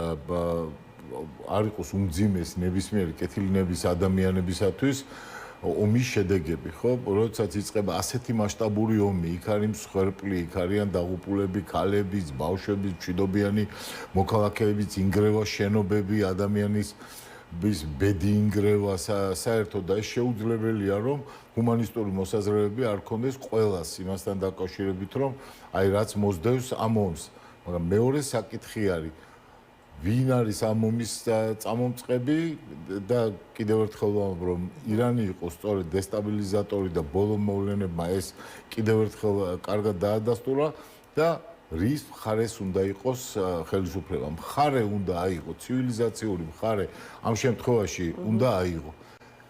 შენი ქვეყნის ანძა ირანის ფერებში კი არ უნდა გაანათო, რომელსაც სულ რამდენიმე კვირით ადრე 40,000 ადამიანი ყავს მოკლული, საკუთარი ქვეყნის მოქალაქე და მხარდაჭერა აი ამ სახით კი არ უნდა გამოუცხადო, სხვა შორის რაღაც ვირეშმაკულად შემდეგ, რომ თითქოს ჩვენ ყველა ქვეყნის იმას ფერებად ვანათებთ ამ ანძას და ამ შემდეგ რაც მოყვა ხო სხვადასხვა ქვეყნების რეაქცია ისევე როგორც ხო ვითომაც ეს იყო სიმბოლო როდესაც ასეთი ამბები ხდება როდესაც ასეთ სისასტიკესთან აქვს საქმე რაც ყველამ ვიხილეთ როგორც ანადგურებდნენ ჩამოხრჩობებთან ადამიანისთვის სიცოცხლის მოსწრაფებასთან პირდაპირ ქუჩაში დახვრეტებთან ადამიანების ქვეყნის ხელისუფლება მინიმუმ არ უნდა ახალისებდეს ამას ხომ არის რომ რისკები არის ძალიან მომეტებული ხომ ანუ ჩვენ შეგვიძლია ვთქვათ ორი ეგრეთ წოდებული ბუფერული ზონა გვაქვს ირანთან, ეს არის სომხეთი და აზერბაიჯანი, მაგრამ მანძილი საქართველოს საზღვრიდან ირანის საზღვრამდე არის ძალიან მოკლე. და რო არ განათებულიყო ანძა ირანის ფერებში, ხო, აი ამაში არის. ქართულმა ოცნებამ გამოხატა თავისი დამოკიდებულება. განხილვის საგანი ამ ეტაპზე საერთოდ არ არის. მე უბრალოდ საუბრობ ამ რისკებზე, რომლის წინაშეც ახლა აღმოჩნდა მთლიანად რეგიონი და მათ შორის საქართველოს. უთუოდ ეს რისკები არსებობს, ეს რისკები არსებობს იმის გამო, რომ აი ეს აიათოლების ირანი გადაიქცა ეხლა თავისუფლებისათვის მებრძოლი ერების რაღაცა დასჯის ინსტრუმენტად და ვახსენეთ ის შაჰიდები, რომლებმაც უამრავ ადამიანს სიცოცხლე წაართვა, ამიტომ სრულიად კაფიო პოლიტიკური პოზიცია უნდა ყოფილიყო. საქართველოს ხო არავინ თხოვდა ამ ომში ჩართვა, შეიარაღებული ძალების გაგზავნას, ტექნიკის მიწოდებას, ეს თვითქართულმა ოცნებამაც ვეღარ თქვა, ხო, რომელიც ადრე ხო უკრაინის ომის დროს აი ამ მსგავსი ტყუილებით უმასპინძლებოდნენ ხალხს, თითქოს და ევროპული სახელმწიფოები და ამერიკის შეერთებული შტატები გთხოვდნენ ჩვენ რაღაც უშუალო მონაწილეობას კონფლიქტში. ამიტომ ეს პოზიცია უნდა ყოფილიყო დაფიქსირებული და ასეთი პოზიცია არ დაფიქსირებულა, რაც მეტყველებს არა მხოლოდ იმაზე, რომ რაღაც ანტიცივილიზაციური რეჟიმი არის დღეს საქართველოში, არამედ მეტყველებს იმაზე, რომ ის მოქმედებს რუსეთის დაკვეთით, რუსეთის მითითებებით და მას აღარ გააჩნია დამოუკიდებელი ქვეყნისათვის საჭირო არც ინსტრუმენტები და არც პოლიტიკური ნება, რომ ეს გამოხატოს. გადავიდეთ ახლა ახლად შექმნილ ოპოზიციურ ალიანსზე. ახალი გირჩი მეტი თავისუფლება, დროა, ევროპული საქართველო, ეროვნულ-დემოკრატიული პარტია, ერთიანი ნაციონალური მოძრაობა, თავისუფლების მოედანი, სტრატეგია აღმაშენებელი და ფედერალისტები. ანუ მიზნები აქამდეც იყო ცნობილი, რომ აუცილებელია, ასე ვთქვათ, პარტიებს ინარჩუნებთ, მოკლედ შეთანხმების ძირითად პრინციპებზე გადავიდეთ, თორემ მიზნებში პირდაპირ წერია, რომ ეს არის ამ ხელისუფლების შეცვლა, ეს არის ბრძოლა საქართველოს ისტორიული ცივილიზაციური არჩევანისთვის და მოკლედ აი ამ რკინის ფარდის განადგურება, რომელიც ეხლა გაჩნდა ქართული ოცნების პოლიტიკის გამო. როგორ აპირებთ ამ მიზნების მიღწევას, იმიტომ რომ არაფერი ახალი ამ გაცხადებული მიზნებიდან არ ამოგვიკითხავს. ეს ისედაც ვიცოდით და ეს ყველაფერი ისედაც გაერთიანებდათ. ანუ რა გახდა ის ძირითადი, არ ვიცი, პოსტულატი, რამაც საბოლოოდ მიგიყვანათ აი ამ გადაწყვეტილებამდე, რომ პარტიული იდენტობა არ გექნებათ, მაგრამ როდესაც ამის საჭიროება დადგება, თქვენ ერთი პოლიტიკური ალიანსი იქნებთ. აი ჯერ რა განსხვავება პოლიტიკურ ალიანსსა და ერთ პარტიას შორის?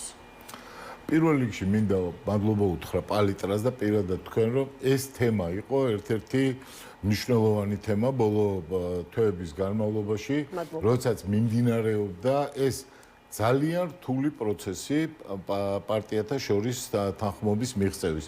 იცით რომ პოლიტიკური პარტიები იმიტომ არიან ცალ-ცალკე, რომ მათ აქვს თავიანთი მიდგომები, თავიანთი იდეოლოგია, თავიანთი პარტიული იდენტობები, თავიანთი მიზნები პოლიტიკური და ნებისმიერი ნაბიჯი გადადგმული აი ორი პოლიტიკური პარტიის დაახლოებაც ან დაშორებაც კი არის აი მუდმივი ეჭვების, განხილვების საგანი.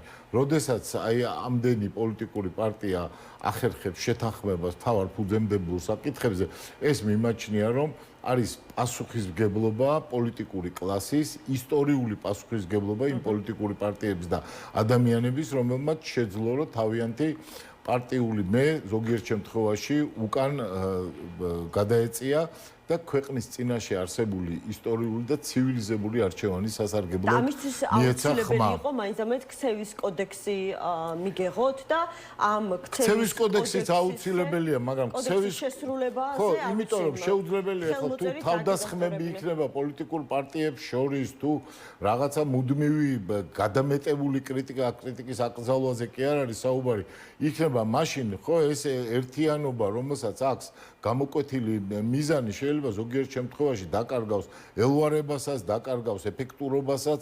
ამიტომ ძალიან მნიშვნელოვანია, ხანდახან ძალიან დიდი საქმეები გაფუჭებულა იმის გამო, რომ ადამიანები აკრიტიკებდნენ ერთმანეთს და არაადეკვატური რეაქციები იყო ორივე აი ამ პარტიებს ერთმანეთზე თავდასხმისგან, იმიტომ რომ მანამდეც უამრავი გაერთიანება გვინახავს. არა მხოლოდ ამ ხელისუფლების პირობებში, ხო, წინა ხელისუფლების დროსაც მემორანდუმები, არ ვიცი, შეთანხმებები, დეკლარაციები, მემორანდუმები და დეკლარაციები, რომელიც დაუცავთ ადამიანებს და პოლიტიკურ პარტიებს, ისეთიც გვინახავს, რომ დაურღვევიათ, მაგრამ ნებისმიერ შემთხვევაში ამას აქვს პოლიტიკური ფასი. დღეს ქართველი ხალხი არ კითხულობს იმას, რომელ პოლიტიკურ პარტიას თავისი ვიწრო რა პოლიტიკური ინტერესი აქვს ამ წუთას. დღეს ქართველმა ხალხმა იცის, რომ ქვეყანაში არის პროირანული და პრორუსული ხელისუფლება, ანტიევროპული ხელისუფლება, რომელსაც დაარღვია ამერიკის შეერთებულ შტატებთან სტრატეგიული პარტნიორობა, ეძახის Deep States, ყველა ჩვენი ქვეყნის მოკეთეს და რაც თავარია ეს ხელისუფლება არ გამოხატავს ქართველი ხალხის ნებას. ის არის გაყალბებული არჩევნების შედეგად ხელისუფლებაში და ამას ადასტურებს მათ შორის ის 500 დღიანი პროტესტი, რომელიც მიმდინარეობს ჩვენ ქვეყანაში. ამიტომ ახლა თუ ვინმე დაარღვევს, კი ბატონო, ბატონო გზანახავთ, თქვენ მიგაჩნიათ, რომ სწორედ ეს 9 პარტია გამოხატავს ქართველი ხალხის ნებას და მაშინ ქართულ ოცნებას თავი დავანებოთ. მაშინ სად არის ლელო? ასე არ მიმაჩნია, რომ მხოლოდ ეს 9 პარტია გამოხატავს, მე მიმაჩნია, რომ ეს არის პირველი ნაბიჯი, ძალიან სოლიდური ნაწილი, ძალიან დიდი ნაწილი ოპოზიციური პოლიტიკური პარტიების უკვე არის გაერთიანებული აქ.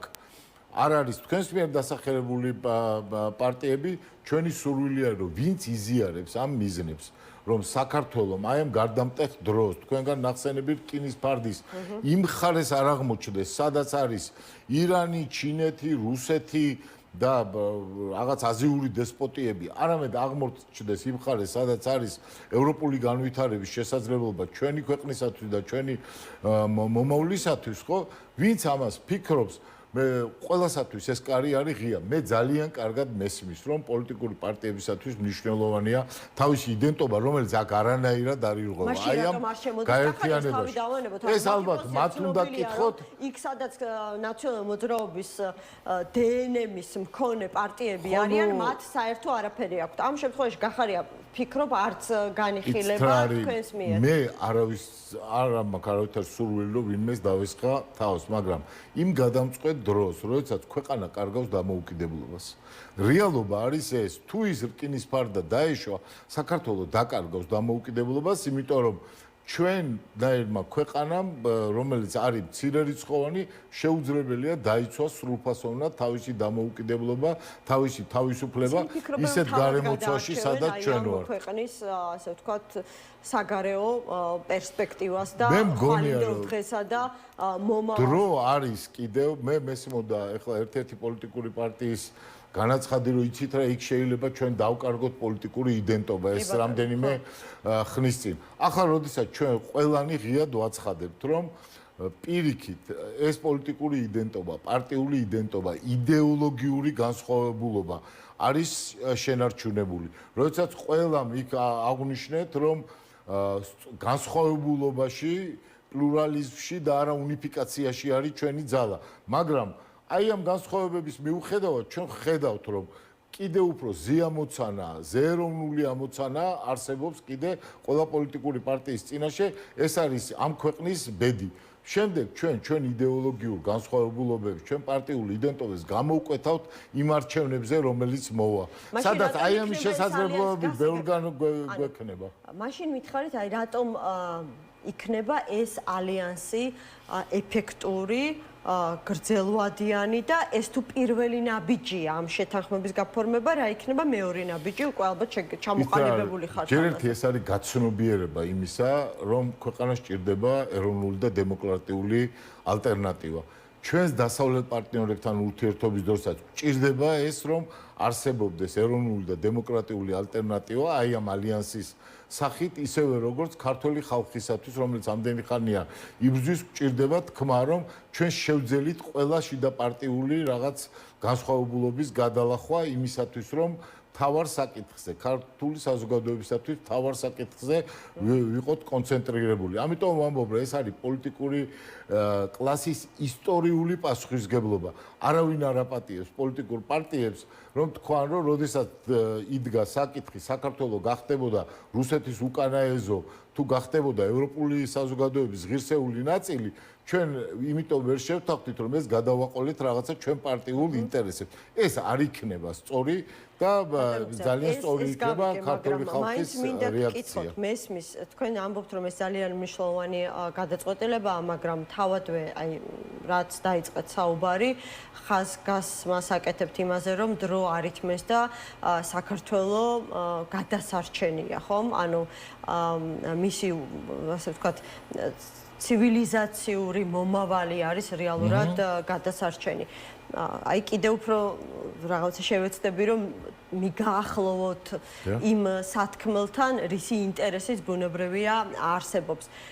ბოგუჩავამ თქვა ამ შეხვედრის შემდეგ, რომ ერთიანობით უნდა დავამარცხოთ ბიძინა ივანიშვილი. აი საინტერესოა, თუ აქამდე ვერ მოახერხა ეს ოპოზიციამ, რომელიც თითქოს პარტიული მრავალფეროვნების თუ პლურალიზმის მიუხედავად, აი ამ მიზნებზე ცალ-ცალკე, მაგრამ შეთანხმებული იყო. ახლა აი ამ ალიანსით როგორ დაამარცხებს ივანიშვილს? ის რა არის აბსოლუტური ერთიანობები არ არსებობს. ხო, ყოველთვის შეიძლება რაღაცა პერფექციონისტული მიდგომა, რომ აი რაღაცა იმისათვის რომ უნაკლოები იყოთ, უნდა იყოს აი ეს პარტიაც იქ, ეს ხანდახან არის შეუძლებელი. თუ ეხლა რომელიმე პარტია ლელო მაგალითად ან თქვენი წეღანდელი სტუმარი არ გადაწყვეტენ რომ აი ამ დიდი ერთობის სახელით დაიწყონ ქართულ პოლიტიკაში ნაბიჯების გადადგმა, ჩვენ ხა ვერავის ვერ დააძალებს, მაგრამ ხაზგასმით ვამბობთ რომ კარები არის ღია, ვისაც იგივე მიზნები აქვს, ვინც ხედავს იმ მართლა უმძიმეს კოლაფს, რომელიც მოიტანა ქართულმა ოცნებამ, იმ იზოლაციას, რომელიც ჩვენ გვაქვს მთელი მსოფლიოსაგან და ვისაც აქვს სურვილი, რომ საქართველოს გახდეს თავისუფალი ქვეყანა და მიიღოს ამაში მონაწილეობა, ის მიიღებს ამაში მონაწილეობას. ვისაც აქვს სხვა სურვილები, ხო იმას რაღაცა თავისი ფსევდო არგუმენტის არასოდეს არ გამოელევა. ამიტომ მიმაჩნია, რომ ეს ნაბიჯი არის სერიოზული ნაბიჯი, პასუხისგებლობიანი ადამიანების და პოლიტიკური პარტიების ნაბიჯი და ამასთანავე ვფიქრობ, რომ ეს კარის ღიაობა, ეს კი არ არის ჩვენ ავაშენეთ რაღაცა და მოდი ახლა იქ შემოდით. პირიქით, ეს არის ძალიან დემოკრატიულ საწყისებზე დაფუძნებული ერთობა. იქ პირდაპირ არის ლაპარაკი, რომ იცით, რომ ზოგიერთი პარტია იქ რაღაცა მცირე მხარდაჭერით სარგებლობს, ზოგიერთს აქვს ძალიან მაღალი შედეგი, მაგრამ ჩვენ აქ არ დაგვიწყია გაყოფა იმის მიხედვით, ვის როგორი მხარდაჭერა აქვს ქართული საზოგადოების მხრიდან. ვინც იქ არის ის 9 პოლიტიკური პარტია, ახლა არის თანაბარი უფლებები. აქვს ყველას თანაბარი ხმა და ამიტომ არავის იდენტობას ახლა არც ებრძვის და არც კიდე ასეთი მიზნები არსებობს. კიდევ ერთხელ რომ გაცნობიერება უნდა მოხდეს ახლა თუ რა არის დილემა ქართული საზოგადოების და ქართული სახელმწიფოს წინაშე. ეს დილემა ჟღერს ასე და ამ დილემას ვხედავთ ასე, რომ თუ ახლა არ მოხდება ეს ერთობა, თუ ახლა რეჟიმის წინააღმდეგ არ გადაიდგება ნაბიჯები, თუ ჩვენ დასავლეთს არ დავარწმუნებთ იმაში, რომ ვართ მართლაც პასუხისგებლიანი პარტიები ამ ქვეყნისა, მაშინ ყველა დაიჯერებს, რომ ამ ქვეყანას არ აქვს მომავალი და ჩვენ ვერ შევძლებთ მნიშვნელოვანი ცვლილებების შემოტანას. ინფორმაცია პოლიტიკოსების საჯაროდ გაკეთებული განცხადებების საფუძველზე, რომ აი ამ ერთობაში მოიაზრებოდა სალომე ზურაბიშვილის ერთგვარი ტრანზაქციული როლი, რომ გარდამავალ პერიოდში სწორედ ის უნდა ყოფილიყო პოლიტიკური ლიდერი, რომელიც ერთი ხელისუფლებისგან, მთავრობისგან ხელისუფლებას გადაიბარებდა და ქვეყანაში სამართლიან არჩევნებს ჩაატარებდა. დღეს არ გვინახავს სალომე ზურაბიშვილი ამ შეხვედრაზე და ეს რას უნდა დავუკავშიროთ? ტრანზაქციულ როლზე ვერაფერს ვერ მოგახსენებთ, არ ამგონია, რომ ეს ასეა, თუმცა სალომე ზურაბიშვილს აქვს ძალიან დიდი შესაძლებლობა იმისათვის, რომ გაერთიანებულ ოპოზიციას იმას პარაზიტზე, სადაც მას აქვს ეს შესაძლებლობები დიდი მხარდაჭერა გამოუცხადოს. რეალურად ეს არის ქვეყნის მიმართ გაწეული მხარდაჭერა და კიდევ ერთხელ მოსურნეები ვართ, რომ ყველა პოლიტიკური ლიდერი, ყველა პოლიტიკური პარტია, რომელსაც აქვს ასეთი განცდა და რომელიც იზიარებს იმ ფუძემდებულ პრინციპებს, რაც აქ არის ჩამოყალიბებული, შემოუერთდება ამ ერთობას. სიმართლე გითხრათ, მე თვითონ ვარ ოპტიმიზმით სავსე, იმიტომ რომ 3 თვის წინ ნამდვილად ვიცნობ რა ჩემ თავსაც, სხვებსაც, ამ პოლიტიკური პარტიების მუდმივ ეჭვიანობასაც. ხო, იმიტომ რომ აქ არის აი მინიმუმ ეხლა მე პირადად რასაც დავსწრები ვარ, ალბათ იქნება 15 შეხვედრა, რომელიც იყო კამათიც, დავაც, რაღაცა ძველი წყენების გახსენებაც, აი ბევრი რამე იყო ძალიან, მაგრამ ყველაფერი მისი ჩართულობა როგორ იქნება უზრუნველყოფილი, ანუ თუ საუბარი იმაზე რომ გადაწყვეტილებები იქნება მიღებული რაღაცა თანასწორ უფლებებზე ან პარიტეტულ საფუძვლებზე, ანუ სააკაშვილს, რა ვიცი, ერთიანი ნაციონალური მოძრაობიდან ესწრებოდა მუდმივად წარმომადგენლები. მათთან, ვიდრე ნაციონალური მოძრაობა თავის პოზიციას ეს არ ვიცი ნაციონალური მოძრაობა როგორ ჩამოაყალიბებს საერთოდ საბოლოო თავის პოზიციას, ცხადია რომ მათ ექნებათ კონსულტაცია მიხეილ სააკაშვილთანაც, მე ასე წარმომიდგენია, მაგრამ უმჯობესია მათი ლაპარაკონ ამის შესახებ. თავარია რომ ის პოლიტიკური პარტიები, რომლებიც იქ არიან, აღჭურვილი არიან უფლებამოსილებით თავისი პოლიტიკური პარტიების, თავიანთი პოლიტიკური საბჭოების მიმართ. მაგალითად, პარტია ახალში, როდესაც იყო ეს დისკუსიები, გუშინ გაიმართა პოლიტიკური საბჭოს სხდომა და ვინც მონაწილეობდა აი ამ მოლაპარაკებებში, დეტალურად წარუდგინეთ ჩვენს პოლიტიკურ საბჭოს თუ რაზე არის შეთანხმება, რა ტიპის იქნება ეს და მივიღეთ მხარდაჭერა ამ მიმართულებით და მე მგონია რომ ყველა პოლიტიკური პარტია ამას გააკეთებს და ეს არ არის რთული. თავარია კონცენტრირება ეხლა მთავარ ამოცანაზე. არის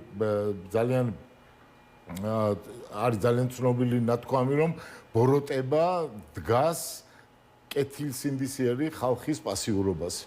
ჩვენი ამოცანა ახლა არის რომ იმ ადამიანებში, რომელთაც ზოგიერთ შემთხვევაში დაკარგული აქვთ იმედი, რომ აი ამ ბოროტებას ახლა რამე შეცვლეს განსაკუთრებით აი ამ კანონების შემდეგ, იმ თავდასხმების შემდეგ, ციხეში ხალხის გამოკეტვის შემდეგ, ამ ადამიანების გულში კვლავ გაჩნდეს იმედი იმისა, რომ პოლიტიკურმა პარტიებმა მიუხედავად განსხვავებულობისა შეძლეს გაერთიანება, ახლა უკვე ქართული საზოგადოება, ქართული ხალხი უნდა გაერთიანდეს იმისათვის, რომ როგორც ქვეყნის გარეთ, ისე ქვეყნის შიგნით მრავალრიცხოვანი მასშტაბური პოლიტიკური აქციები და გამოსვლებით გავაგებინოთ თელ სოფლიოს, რომ საქართველოს ბიძინა ივანიშვილი არ არის და ქართულ ხალხს შეუძლია გამარჯვება თავისუფლების საკითხში. ნუგზარ ციკლაური კოალიცია ცვლილებებისთვის ერთ-ერთი ლიდერი იყო ჩვენი გადაცემის სტუმარი. მოკლედ საქართველოს საგარეო უწყება აქვეყნებს ინფორმაციას, რომ საქართველოს მოქალაქეებისთვის, რომელთა დაბრუნებასაც დროულად ვერ უზრუნველყოფენ შესაბამისი ავიაკომპანიები, საქართველოს მთავრობის გადაწყვეტილებით შესრულდება სპეციალური რეისები. განცხადებაში ნათქვამია, რომ საქართველოს საგარეო საქმეთა სამინისტრო მადლობას უხდის არაბთა გაერთიანებული საამიროებისა და კატარის მხარეებს საქართველოს მოქალაქეების მიმართ გამოჩენილი მხარდაჭერისა და უზრუნველყოფისთვის. ნინი გოგიჩაიშვილი, მოდელი, რომელიც დუბაიში იმყოფება, შემოგვიერთდება ახლა. ნინი, მოგესალმებით, მადლობა გადაცემაში მონაწილეობისთვის. ხომ არ მიგიღიათ თქვენც ინფორმაცია აი ამ სპეციალურად დანიშნული რეისების საშუალებით, როდის შეძლებთ უკვე საქართველოში დაბრუნებას? დიახ, მივიღეთ ინფორმაცია, მე პირადად დუბაიში ვცხოვრობ უკვე 4 წელია, თუმცა ძალიან ბევრი ტურისტი და მათ შორის ქართველებიც არიან დუბაიში ჩარჩენილები და დღეს გავრცელდა ინფორმაცია, რომ ემირატების ავიახაზი ახორციელებს ფრენებს, უკვე აფრინდა ერთ-ერთი თვითმფრინავი, რომელიც უზრუნველყოფს ბრიტანელი და გერმანული ტურისტების დაბრუნებას. მათ განაცხადეს, რომ პარალელურ რეჟიმში იმ ადამიანები, რომლებსაც ჰქონდათ ბილეთები უკვე ნაყიდი, მიიღებენ ინფორმაციას და ჩაინიშნება სპეციალურად ფრენები ხვალიდან მოყოლებული დღეის ჩათვლით და ისინი უზრუნველყოფენ აბსოლუტურად ყველა ჩარჩენილი ტურისტის მათ სამშობლოში დაბრუნებას. ასევე აქაურმა სახელმწიფომ გამოთქვა ინიციატივა, რომ ამ ადამიანებისთვის გაეხანგრძლილებინა ვიზას, ასე რომ მათ შეეძლოთ აქ დარჩენა იმ განუსაზღვრელი ვადით, სანამ ჩანიშნავდნენ ოპერატიულ ფრენებს. ასევე დაუფარეს მათ სასტუმროების ხარჯი და ასევე დაუჯავშნეს ახალი ბილეთები რისი საფასურიც სახელმწიფომ გაიღო. ასე რომ ეს ინფორმაცია ცოტა ხნის წინ მოგვაწოდეს აქაურმა არხებმა, Lovin Dubai ესეთი არხი არის, რომელიც ხშირად ავრცელებს დუბაის სამინისტროს წყაროზე დაყრდნობით ინფორმაციას და ასევე ქართველებისთვის, რომლებიც აქ არიან, ეს წყარო ასე ვთქვათ გამოადგებათ, იმიტომ რომ ყოველთვის ოფიციალური ინფორმაცია ვრცელდება და მათაც კარგი წარმოდგენა ექნებათ, როდის შეძლებენ საქართველოში დაბრუნებას. ბოლო რამდენიმე დღის განმავლობაში გვესმის, რომ დუბაი აღარ არის ის, რაც იყო 28 თებერვლამდე, ხა ვინც თვალს გადევნებთ თქვენ განსაკუთრებით სოციალურ ქსელებში, იცის, რომ მართლა დიდი ხანია იმყოფებით დუბაიში და კარგად იცნობთ ყოველდღიურობას. აი გითხარით, როგორ შეიცვალა აი ამ სარაკეტო და დრონებით განხორციელებული იერიშის შემდეგ?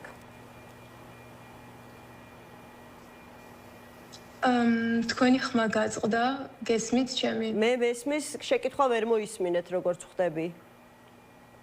როგორ შეიცვალა დუბაიში ყოველდღიურობა? არის თუ არა სამწუხაროდ თქვენი ხმა გაწყდა და აღარ მესმის. სამწუხაროა ძალიან, იქნებ აღვადგინოთ კავშირი, ბუნებრივ ისიც გვაინტერესებს, ხომ არ აპირებს თავად ნინი გოგიჩაიშვილი ქვეყანაში დაბრუნებას, რამდენად უსაფრთხოა ახლა ქართველებისთვის იქ ყოფნა, იმიტომ რომ როგორც უკვე გითხარით, დუბაის სამოქალაქო ინფრასტრუქტურაზე, მათ შორის აეროპორტზე განხორციელებული სარაკეტო იერიშის შემდეგ ძალიან ბევრი რამ შეიცვალა და როგორც უკვე გითხარით, კეთდება ასეთი განცხადებები, რომ დუბაი აღარ არის ისეთი, როგორიც მანამდე იყო. სამწუხაროდ ვერ აღვადგინეთ კავშირი, ამიტომ რეკლამა და რეკლამის შემდეგ დაგიბრუნდებით ისევ სტუმრებთან ერთად.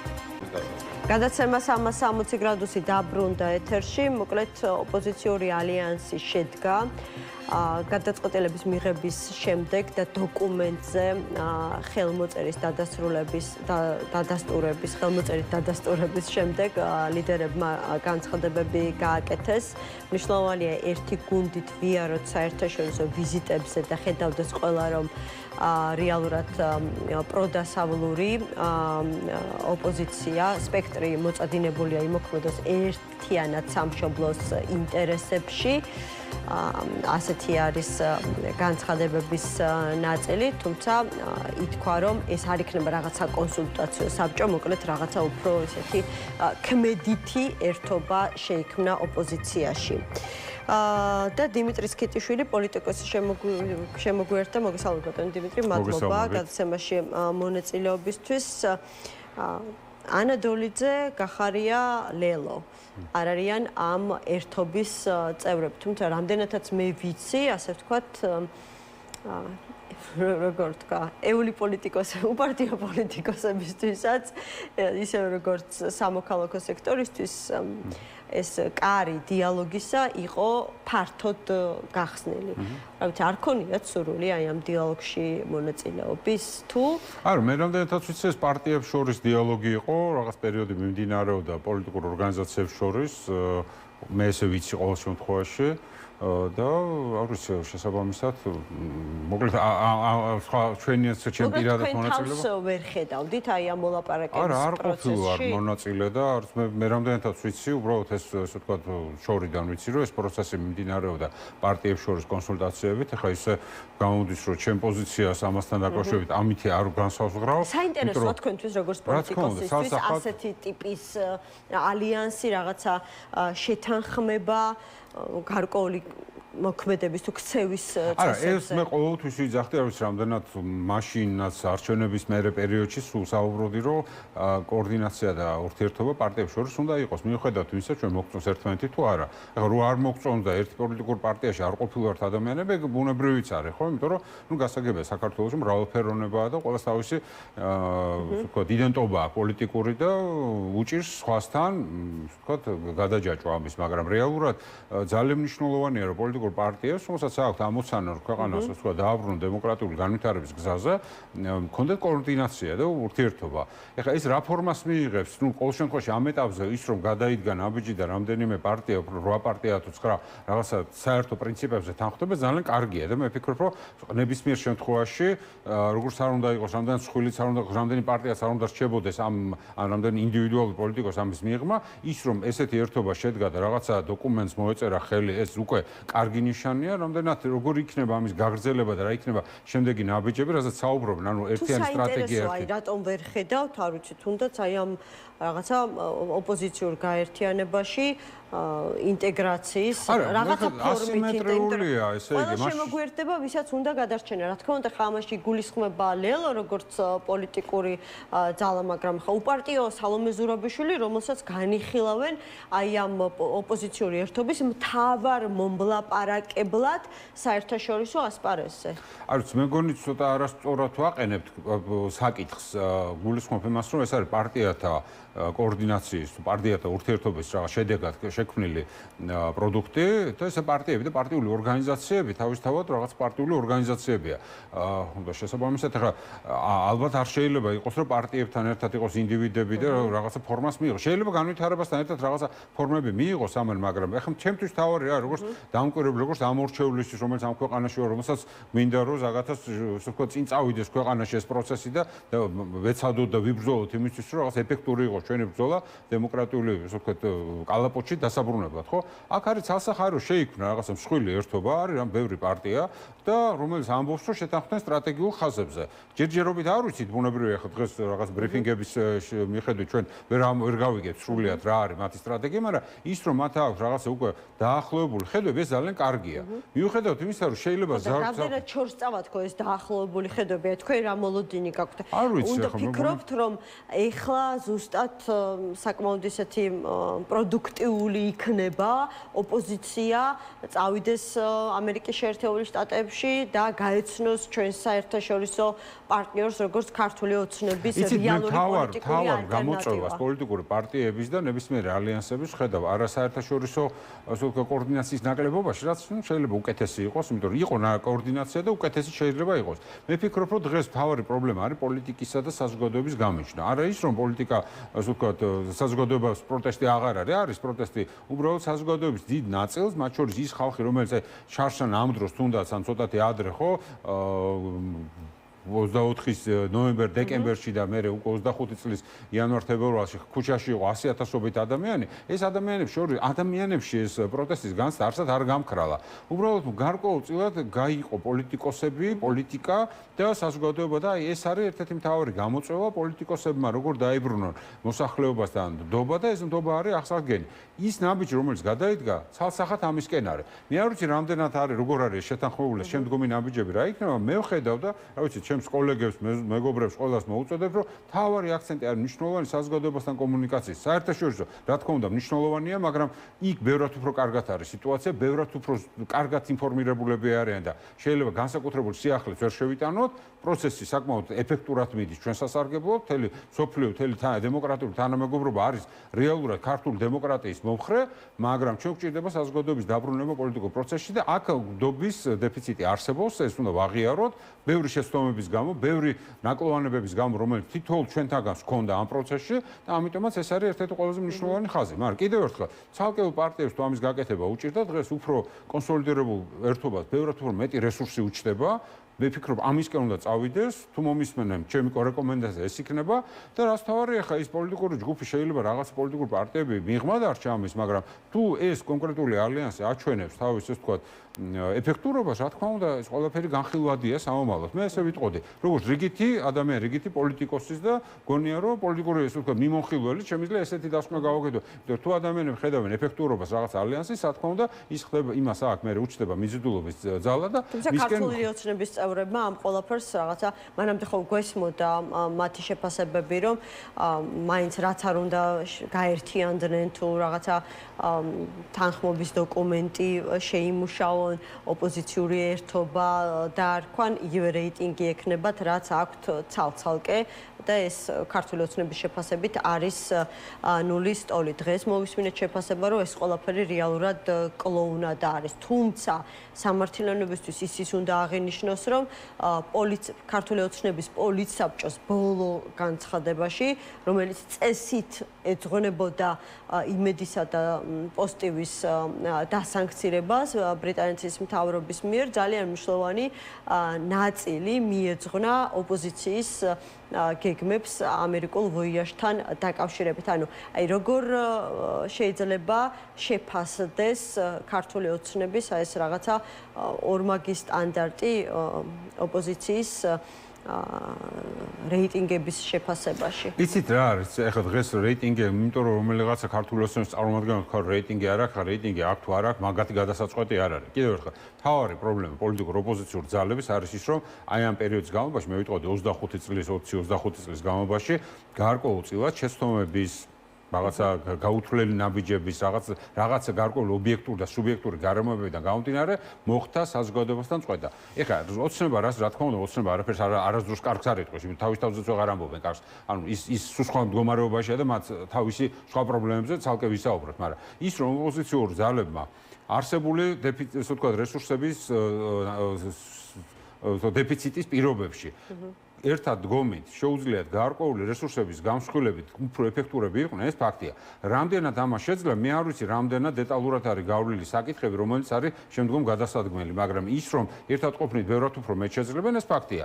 ეხლა ქართულ ოცნებას როდესაც არ მოეწონება, ესეც ფაქტია და ყოველთვის ეცდებიან, რომ დაიწყონ მათი დისკრედიტაცია. მანამდე სანამ რაღაცა შეიძლება გადაიდგას ნაბიჯები. კიდევ ერთხელ, აბსოლუტურად არ უნდა იყოს სწორება ქართულ ოცნება რა სიტყვის, უნდა იყოს სწორება იმაზე, რა სიტყვის მოსახლეობის ის ნაწილი, რომელსაც აქვს განწყობა, რომ ქვეყანაში რაც ხდება არ მოწოს. ეს არის ცალსახა. ის რომ ესეთია აბსოლუტურ უმრავლესობა საზოგადოების, ეს ვიცით უკვე და ამას არ ჭირდება რომელიღაცა ნაკლებად ცნობილი ქართული ოცნების წარმომადგენლის შეძახილი, იმიტომ რომ პრინციპში ის ხალხს თვითონ სახელი და გვარებითაც კი არ ახსოვთ. მე გულისხმობ იმ ხალხს, რომელიც დღეს გამოსულები არიან და დღეს რაღაცა თავარ სპიკერებად არიან და მათ სახელი და გვარები თავიანთმა ამორჩეულმაც კი ბოლომდე არის. ანუ ესე რომ ქართულ ოცნებას თავისი სხვა პრობლემები აქვს, იმ პრობლემებს მიხედვით, იმიტომ რომ ქვეყანაში ცდილობენ ავტოკრატია ჩამოაყალიბონ და ვერ აყალიბებენ, ცდილობენ რომ ამერიკასთან დაალაგონ და ვერ ალაგებენ, არც ერთ მიმართულებაზე არ აქვს არანაირი. თუმცა რომ ქართული ოცნების წევრების ვიზიტი ამერიკის შეერთებულ შტატებში. რომ რა ვიზიტია ახლა ეს არასერიოზული ვიზიტია, არასერიოზული ვიზიტია ეს ყველაფერი. სუვერენული ქვეყნების არასერიოზული ვიზიტია არის, მათი მასპინძელი არის ადამიანი, რომელიც გამოირჩევა რუსული სენტიმენტები. ნუ არასერიოზულია ხა ამის შეფუთვა, როგორც დასავლეთთან თანამშრომლობის აღდგენა. ეხლა ძალიან კარგად იცის ნიკა სამხარაძემ და ნუ არ მგონია, ეხლა თუ მარსაც თვალში შევხედავთ, მაგრამ ეს თქვას, მაგრამ ეხლა პროპაგანდას ნუ შეუძლია რომ ეს გადაფუთოს როგორც თითქოს და რაღაცა გარღვევა. არ არის რეალური გარღვევა, მათ სერიოზულად არავინ არ ელაპარაკება, ცალკეული შეიძლება ცდილობენ კიდევაც ვიცი რომ რაღაც ლობისტური ორგანიზაცია ყავდათ ნაქირავები, რაღაცა ცდილობენ არ გამოსდეთ, იმიტომ რომ კიდევ ერთხელ როგორც მინიმუმ ადეკვატური უნდა იყოს. გარანტია რომ ოპოზიციას გამოვა თამარ ჩერგელაშვილის კომენტარს, რა ვიცი, ამერიკასთან ურთიერთობების დალაგება. მაშინ იმპონზე ნახე. დღესაც აი დაფანტულ და ფრაგმენტირებულ ოპოზიციასაც ბევრად უფრო კარგი და უფრო ასე ვთქვათ ნაყოფიერი ურთიერთობა აქვს, როგორც ამერიკის შეერთებულ შტატებში, ისე ევროკავშირთან. გამოიხატება ნაყოფიერი ურთიერთობა, ანუ მთავარი მიზანი ხომ გაერთიანებული არ მხოლოდ გაერთიანებული ოპოზიცია ხო თქვენამდე გიორგი შარაშიძე იჯდა აქ გახარიას პარტიის წარმომადგენელი და ის ამბობს, რომ ესენი თუ ეხლა აორგანიზებენ ვიზიტს ამერიკის შეერთებულ შტატებში, ჩვენ ეს ურთიერთობებიო არ გაგვიწყვეტიაო არც გიორგი გახარიას დონეზე და არც პარტიის სხვა ლიდერების. მათაც მიაჩნიათ, რომ ამერიკელები სწორედ გახარიას პარტიაში ხედავენ ხელისუფლების რეალურ ალტერნატივას. ახლა ასე ვთქვათ, ესე შევხედოთ რა. ანუ ამერიკელები ვიში ხედავენ ალტერნატივას, ეს ცალკე თემაა და ეს ცალკე განსახილველია. მე აქ მოსახლეობასთან ვსაუბრობ, ვიში ხედავს მოსახლეობა ალტერნატივას, ეს არის მთავარი. ამერიკის შეერთებულ შტატებში იმისთვის რომ ობიექტური ინფორმაცია იყოს მიწოდებული ამაზე დარწმუნებული ვარ და ვიცი კიდევაც რომ ოპოზიცია მხარდაჭერა ხო ძალიან მნიშვნელოვანია მიზნის მისაღწევად. რა მიზნის მისაღწევად? ხელისუფლების ცვლილებას გულისხმობ ხა ეს არის თავი კიდევ ცალსახად დაანებეთ თავი ამერიკა არ წყვეტავს საქართველოს ხელისუფლება ვინ იქნება საქართველოს მოსახლეობა წყვეტს დაანებეთ თავი, ეს არის ეს ქართული ოცნების ნარატივი. განწყობები, საერთაშორისო პარტნიორების განწყობები ხო, მაგას კი განწყობები ოპოზიციის მიმართ ბევრად უფრო პოზიტიურია. აი ამ ვითარებაში სრულიად წარმოუდგენელია, მაგრამ ხვალ რომ ტრამპი გამოვიდეს და ღია მხარდაჭერა გამოუცხადოს, არ დავასახელებ. ამათ თუ იმ რა ვიცი პოლიტიკურ ძალას ქართული ოცნება იქნება ეს თუ ეს არ ხდება ამერიკაში. ესეთი ექსტრა არ არის, ესე არ ხდება. როგორ მუშაობს? როგორ მუშაობს და შენ შენი საზოგადოების ხარდაჭერის საფუძველზე აკეთებ. ის ამერიკა მაგალითად შეცვალოს რისი მოლოდინიც აქვს ქართულ ოცნებას. წინა ადმინისტრაციის დროს დაწესებული სანქციები. ხო და ესე ხო არ ხდება ხო დაამთავრებინა გეტყვით, მაგრამ ქართულ ოცნება კითხვა მართალი კითხვა ვერ გავიგე ზუსტად რაში, მაგრამ მე გეუბნებით იმას, რომ დღეს პარტნიორების განწყობები ახდენს თუ არა გავლენას მოსახლეობის ნდობაზე ან უნდობლობაზე ამა თუ იმ პოლიტიკური ძალის მიმართ. არ არის სწორი დამოკიდებულება ეს. არ ქართული მოსახლეობა გონიათ რომ მარტო იმიტომ დაუჭერს ხარს ან ხელისუფლებას ოპოზიციას რომ ტრამპი იტყვის თუ არა? არ არის ესე. მე სანქციებს თუ მოუხსნეს ასე ვთქვათ ტრამპი ან პირიქით შეუერთდება მაგალითად ბრიტანულ სანქციებს. მოდით ესე ვთქვათ რა ქართულ ოცნებს იმიტომ კი არ უნდა ტრამპთან ურთიერთობა რომ ამითი ამორჩეულს დაიბრუნებს. მათ იმიტომ უნდათ რომ ფული აკეთონ, მერე კონდეთ გარკვეული წვდომა დასავლურ ბაზრებთან ტრანზაქციულ ურთიერთობას გადაიყვანონ, არ იყვნენ იზოლირებულები და არ იყვნენ კეთროვანები საგარეო პოლიტიკაში. მოდით დავამთავრე ხა თორე კითხვაზე მისვამ და პასუხი. ანუ რეალურად ქართულ ოცნებას ჭირდება შავი ფულის გათეთრებისთვის სივრცე. შავი ფული რო გაათეთრო, შენ ჭირდება ტრანზაქციული ურთიერთობები რაღაც ლეგალურ ბაზრებთან. თუ ესეთ იზოლირებულები დარჩენ როგორც არიან, შავ ფულსაც ვეღარ გაათეთრებენ და რუსეთისთვისაც კი ნაკლებად საინტერესო ხდება ესეთი ქართული ოცნება. ეხლა რასაც ვამბობდი, დასავლეთთან ურთიერთობაში ბევრად უფრო ეფექტურია ოპოზიცია. აი მიუხედავად იმისა, ზოგის მიმართ სიმპათია მაქვს, ზოგის მიმართ ანტიპათია, მაგრამ მიუხედავად იმისა, ჯამურად ქართულ ოცნებაზე ბევრად უფრო ეფექტურია, თუნდაც ევროკავშირში ურთიერთობაზე, თუნდაც ევროსაბჭოსთან და სხვა ევროსაბჭოს და ევროპული სხვა სტრუქტურულ ურთიერთობაში და თუნდაც ამერიკის შეერთებულ შტატებში. იმისთვის რომ არა ის რომ რაღაცა მხარდაჭერა მიიღოს და მე ვიღაცას გონია რომ ამით ჩვენ მოსახლეობა უფრო მეტად გვაღიარებს. არა, იმიტომ რომ ობიექტური ინფორმაცია იყოს მიწოდებული რა ხდება ქვეყანაში და შესაბამისად მათი რეაქციები იყოს ადეკვატური იმისი რაც ხდება ქვეყანაში. ეს არის და ეს ამ შემთხვევაში ქართული ოცნება ცდილობს, შრომობს, ფულსაც ხარჯავს, მაგრამ არ გამოსდის. იმიტომ რატომ იცი? იმიტომ კი რომ რეალურად ვიღაცა უშლის ხელს, არამედ იმიტომ რომ თვითონ არ აქვს კომპეტენცია საგარეო პოლიტიკა ისე დაალაგონ, რომ თუნდაც როგორც ავტოკრატები ვინმე აღიაროს. ხო არიან ავტოკრატიული ქვეყნები, რომელსაც აქვს სხვადასხვა დემოკრატიულ ქვეყნებთან ურთიერთობები, ეკონომიკური ბიზნესი თუ ასე შემდეგ. ამასაც ვერ აკეთებ, იმიტომ რომ კომპეტენცია არ ყოფნით, კვალიფიკაცია არ ყოფნით იმისთვის, რომ საერთაშორისო ურთიერთობებს დავყარ. რაც შეეხება კიდევ ერთხელ ოპოზიციურ ძალებს, ზოგს, გინდა ნებისმიერი ავიღოთ, არ მინდა არც ერთ პარტიაზე, თუნდაც ამ ალიანსში შემოვალი ან არ შემოვალი. მათ გაცილებით უფრო კარგი ურთიერთობები აქვს, მაგრამ რას იზამს? ეს კიდევ ერთხელ ეს არის ოცნების ნარატივი, ოცნება ცდილობს ესე წარმოაჩენოს, რომ თურმე დასავლეთიდან მოდის რაღაცა მანდატი, თითქოს აქ ვიღაცამ უნდა გაღიაროს და ამის მიხედვით შენ ძალაუფლებაში მოხვალ თუ არა.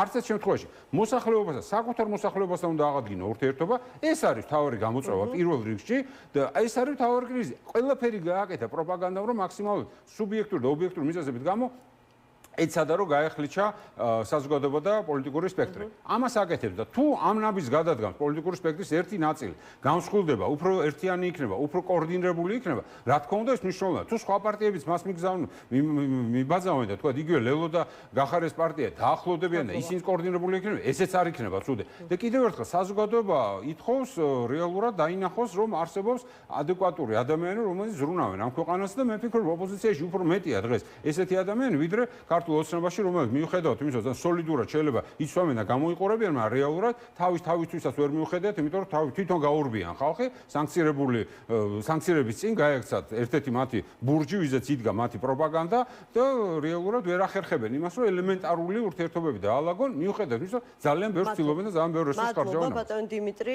სქიტიშვილი, პოლიტიკოსი იყო ჩვენი გადაცემის სტუმარი. ტრამპის კიდევ ერთი განცხადება წამოგვეწია. უზრუნველყოფთ, რომ სოფლიოში ტერორიზმის ნომერ პირველ სპონსორს ბირთვული იარაღი არასდროს ჰქონდეს.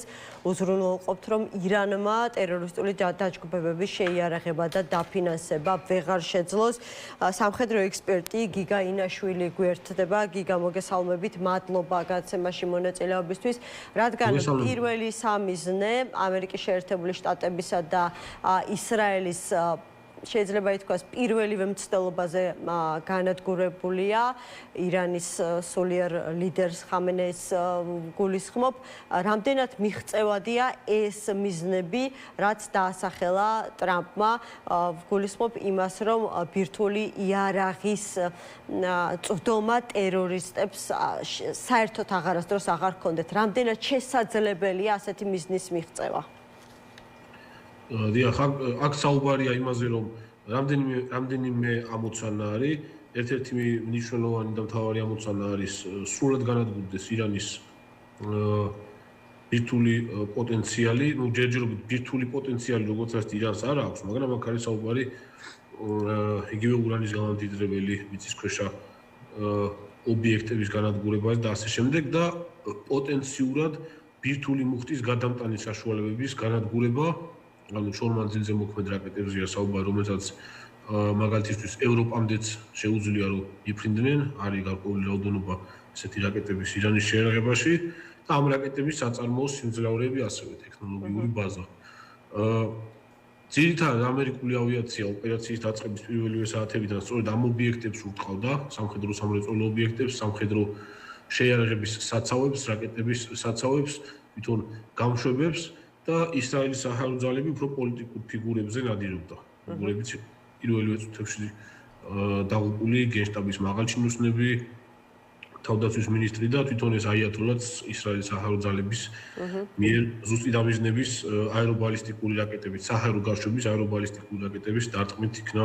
თუმცა აიათოლას განადგურების სპეცოპერაცია მხოლოდ ამით არ იყო უნიკალური, ამაზე გვინდა რომ ცოტა უფრო მეტი გვითხრათ, როგორც ვიცი, საკმაოდ ხანგრძლივი სადაზვერვო ოპერაციის შედეგად ეს ბუნებრივი არის. ბუნებრივი, ანუ ზუსტად რა თქმა უნდა შეიარაღებული ძალების სარდლობამ, ვისაც ამ ოპერაციის წარმართვა ქონა დავალებული, ხა ზუსტად არ იცოდა პოლიტიკური გადაწყვეტილება როდის იქნებოდა. ხო, ზუსტად შესაბამისი სამსახურები და მიმართულები, ვისაც ეს მიმართულება აბარია, რა თქმა უნდა, მუდმივ რეჟიმში აკვირდებოდნენ პოტენციურ სამიზნეს, რომლის განადგურებაზე შეიძლება მომენტალურად ყოფილიყო ბრძანება მიღებული. რა თქმა უნდა, ეს 24 საათიან რეჟიმში მუდმივად ხდება და რაღაცა განსაკუთრებული აქ არის, რამდენჯერმე აღნიშნეს ეს ფაქტი, მაგრამ არ არის აქ რაღაცა განსაკუთრებული, ეს ასე რო იყო, ისედაც მოსალოდნელი იყო, ასე რო იქნება, ხო?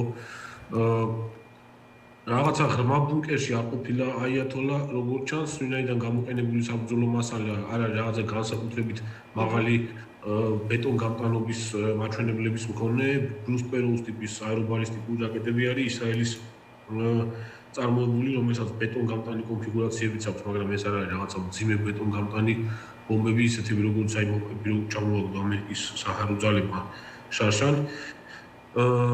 ბირთვულ ობიექტებზე, მიწისქვეშა ბირთვულ ობიექტებზე ამ ეტაპზე რასაც ვხედავთ ახლა, ჩართული არის ამერიკული სტრატეგიული ავიაციაც, მინიმუმ თითო გაფრენდა მოხდა ამერიკის ტერიტორიიდან B1 ლანსერების და B2 სპირიტების ძიმე სტრატეგიული ბომბდამშენების, რომლებმაც ბუნკერსაწინააღმდეგო ბომბები ჩამოყარეს, ეს არის 900 კილოგრამი წონთი კატეგორიის ბუნკერსაწინააღმდეგო ბომბები და ძირითად საქმეს მაინც ტაქტიკური ავიაცია აკეთებს, რომლებიც უმეტესად ავიამზიდებიდან დაფრინავენ, ხმელთაშუა ზღვიდან და იმიდან სპარსეთის ყურიდან და ასევე აი ამ სპარსეთის ყურის ქვეყნებში არსებულ აეროდრომებსაც იყენებენ აქტიურად.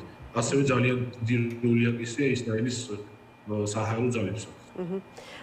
გიგა, დღეს სხვათა შორის ეს ამერიკის შეერთებული შტატების თავდაცვის მდივანს ვუსმენდი, ხა ნიუსი ვნახე, მაგრამ ამ ტექსტში ეს არ არის ნახსენები. ჰექსეტმა ახსენა, რომ იყო გამოყენებული ირანის წინააღმდეგ ასევე საიდუმლო იარაღი. ხა ბუნებრივია ამან ჩემში ინტერესი აღძრა. აი შეგიძლიათ რაღაც მაინც გვითხრათ აი ამ საიდუმლო იარაღის შესახებ, რას შეიძლება გულისხმობდეს ჰექსეტი.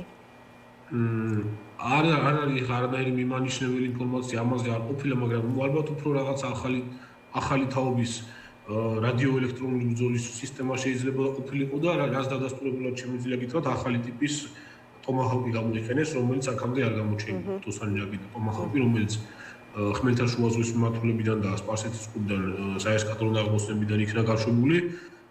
ეს არის ახალი ბლოკ 5A მოდიფიკაციის ტაქტიკალ ტომაჰოკი, მერითიმის სერია, შებრუნებული მისვისებული ფთასხმულობით და რადიო ჩამხშობის ზედაპირის სპეციალური სარებავი დაფარული და შავი ტომაჰოკი დაარქვეს.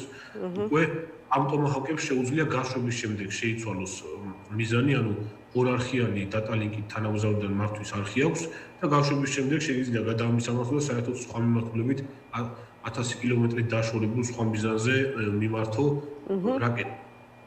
სხვათა შორის საინტერესოა, რომ ამერიკულ ავიაციას, არც ისრაელის საჰაერო ძალებს, არც ამერიკულ ავიაციას საკუთრივ ირანის საჰაერო თავდაცვის სისტემებისგან დანაკარგები არ აქვს ამ დრომდე, ანუ ირანელებს არც ერთი პილოტირებადი საფრენი აპარატი არ ჩამოუგდიათ, რამდენიმე სადაზვერვო დრონს თუ არ ჩავკით ეს.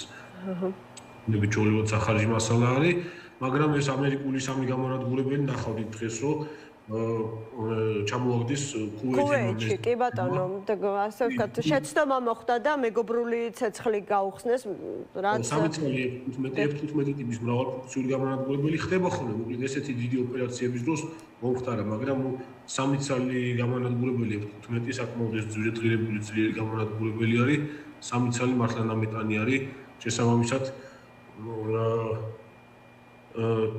შემდეგ დღეებშიც არის მოსალოდნელი მსგავსი რაღაცეები მოხდეს. ალბათ სადღაც ერთ თვემდე გაგრძელდება ასეთი ტემპი და შეიძლება მოიმატოს კიდე საავიაციო დარტყმა, ვინაიდან რესურსი ამერიკის საჰაერო ძალებს ბევრად უფრო დიდი აქვს.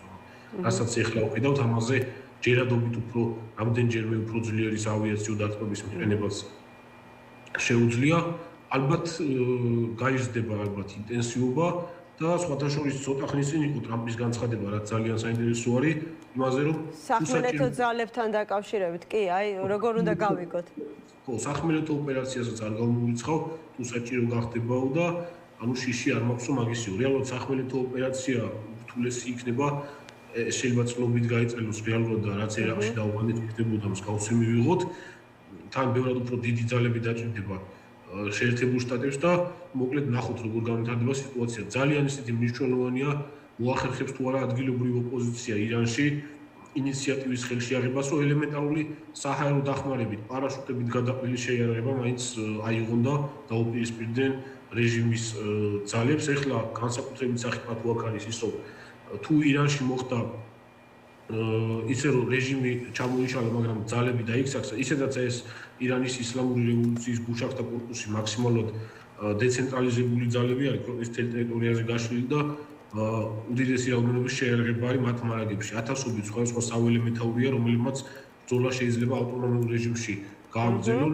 იქ არიან მეთაურები შეიარაღებულ ძალებშიც, სადაც განწყობები არაერთგვაროვანი არის და არის ხალხი იქ, შეიძლება შაჰის დაბრუნებასაც ელოდებოდეს და მოკლედ აი სირიაში რაც ხდებოდა, რამდენიმე ათეული ძალა დაპირისპირებული ერთმანეთზე, მსგავსი თუ მივიღეთ ირანში, ეს იქნება ძალიან ისეთი ცუდი იქნება ზოგადად რეგიონისთვის და არევს რეგიონში სიტუაციასთან ძალიან დიდი მნიშვნელობით ვიდრე იყო ეს სირიაში. კი ბატონო, და გიგა რადიოლოგიურ და ბირთვულ საფრთხეზეც მინდა გკითხოთ. დღეს ვნახეთ, რომ ბირთვული ენერგიის საერთაშორისო სააგენტოს ხელმძღვანელმა გააკეთა განცხადება, თქვა, რომ ძალიან შემაშფოთებელია დღევანდელი ვითარება, არ შეგვიძლია გამოვრიცხოთ შესაძლო რადიოლოგიური გაჟონვა სერიოზული შედეგებით, მათ შორის ისეთივე დიდი ან უფრო დიდი ქალაქების ტერიტორიების ევაკუაციის აუცილებლობით.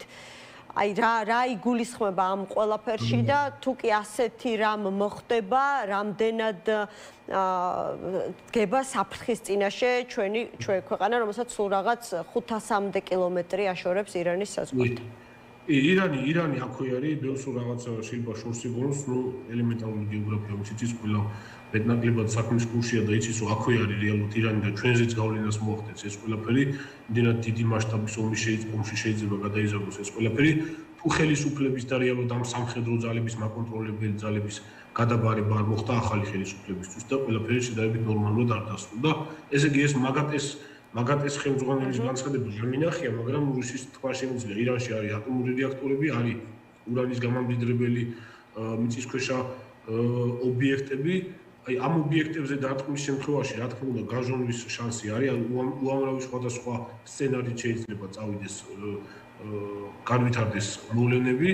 ну შესაბამისად მეტნაკლებად ახლოს მდებარე ქვეყნებისთვის რა თქმა უნდა საშიში არის, ხო, იგივე საქართველოს ტერიტორია ბევრად უფრო ახლოს არის ირანთან, ვიდრე იგივე ჩერნობილის ზონასთან, ანუ აი ტერიტორიასთან არის საქართველო და იცით რომ მაშინაც დიდი რაოდენობით გაჟონვა რომ მოხდა ჩერნობილის ავარიის დროს საქართველოსაც აისახა ეს ძალიან სერიოზულად და ირანში გააჩნია რა დონეზე მოხდება გაჟონვა, აკვირდებიან ახლა ამას რა თქმა უნდა და შეერთებულ შტატებში რა თქმა უნდა აქვთ ამაზე სადაზვერვო ინფორმაცია და ალბათ რაღაცა განსაკუთრებით ძლიერ არ იქნება დაბრუნებული ის ობიექტები, სადაც ამ გაჟონვის რისკები არის. ეხლა რასაც უყურებ ბირთვულ ობიექტებზე მეტად უფრო აი ამ ბალისტიკური რაკეტების გამშვებებზე ნადირობენ, თუმცა პოლიტიკურ ფიგურებზე, საველე მეთაურებზე და რაკეტების საცავებზე. რეალურად რაკეტების საცავები დიდი არის, უმეტესობა მიწისქვეშა ბუნკერებში, კვირავებში არის განლაგებული და დაჭირდება ალბათ რამდენიმე კვირა მათ განადგურებას, აქ თავარი არის უფრო გამშვებების განადგურება. რაკეტების მარაგი 100,000 რაკეტაც რო იყოს მარაგში მთავარია მისი გამშვები რამდენი ცალი გაქვს და რამდენი ეკიპაჟი ყავს მზადყოფნაში რომ მისი გავშვებას მოახერხებენ თუ არა. ირანელები კი იმუქრებიან რომ შემდეგი დღეების განმავლობაში რაკეტების გაშვებას გავააქტიურებთ და ევროპის ქვეყნების მიმართულებითაც კი შეიძლება მოხდეს გაშვებებიო, მაგრამ ნახოთ ყოველ დღე ათეულობით სხვადასხვა სამიზნეს უტყავენ ისრაელის ახალგაზრდებიც ამერიკისას და ნახოთ ნაკლებ სავარაუდოა რომ ირანის მხრიდან რაღაცა რაკეტების გაშვების ინტენსივობა მკვეთრად მოიმართოს, პრაქტიკულად გამოყენებული არის ეს. მადლობა გიგა, ძალიან დიდი მადლობა, რა თქმა უნდა ყურადღებით ვაკვირდებით მიმდინარე მოვლენებს და ალბათ გვექნება კიდევ შესაძლებლობა თქვენთან შევაფასოთ არსებული ვითარება. გიგა ინაშვილს სამხედრო ექსპერტს უსმენდით, სულ ეს იყო ამ დროისთვის გადაცემა 360 გრადუსი ეთერში დაბრუნდება უკვე 4 შაბათს.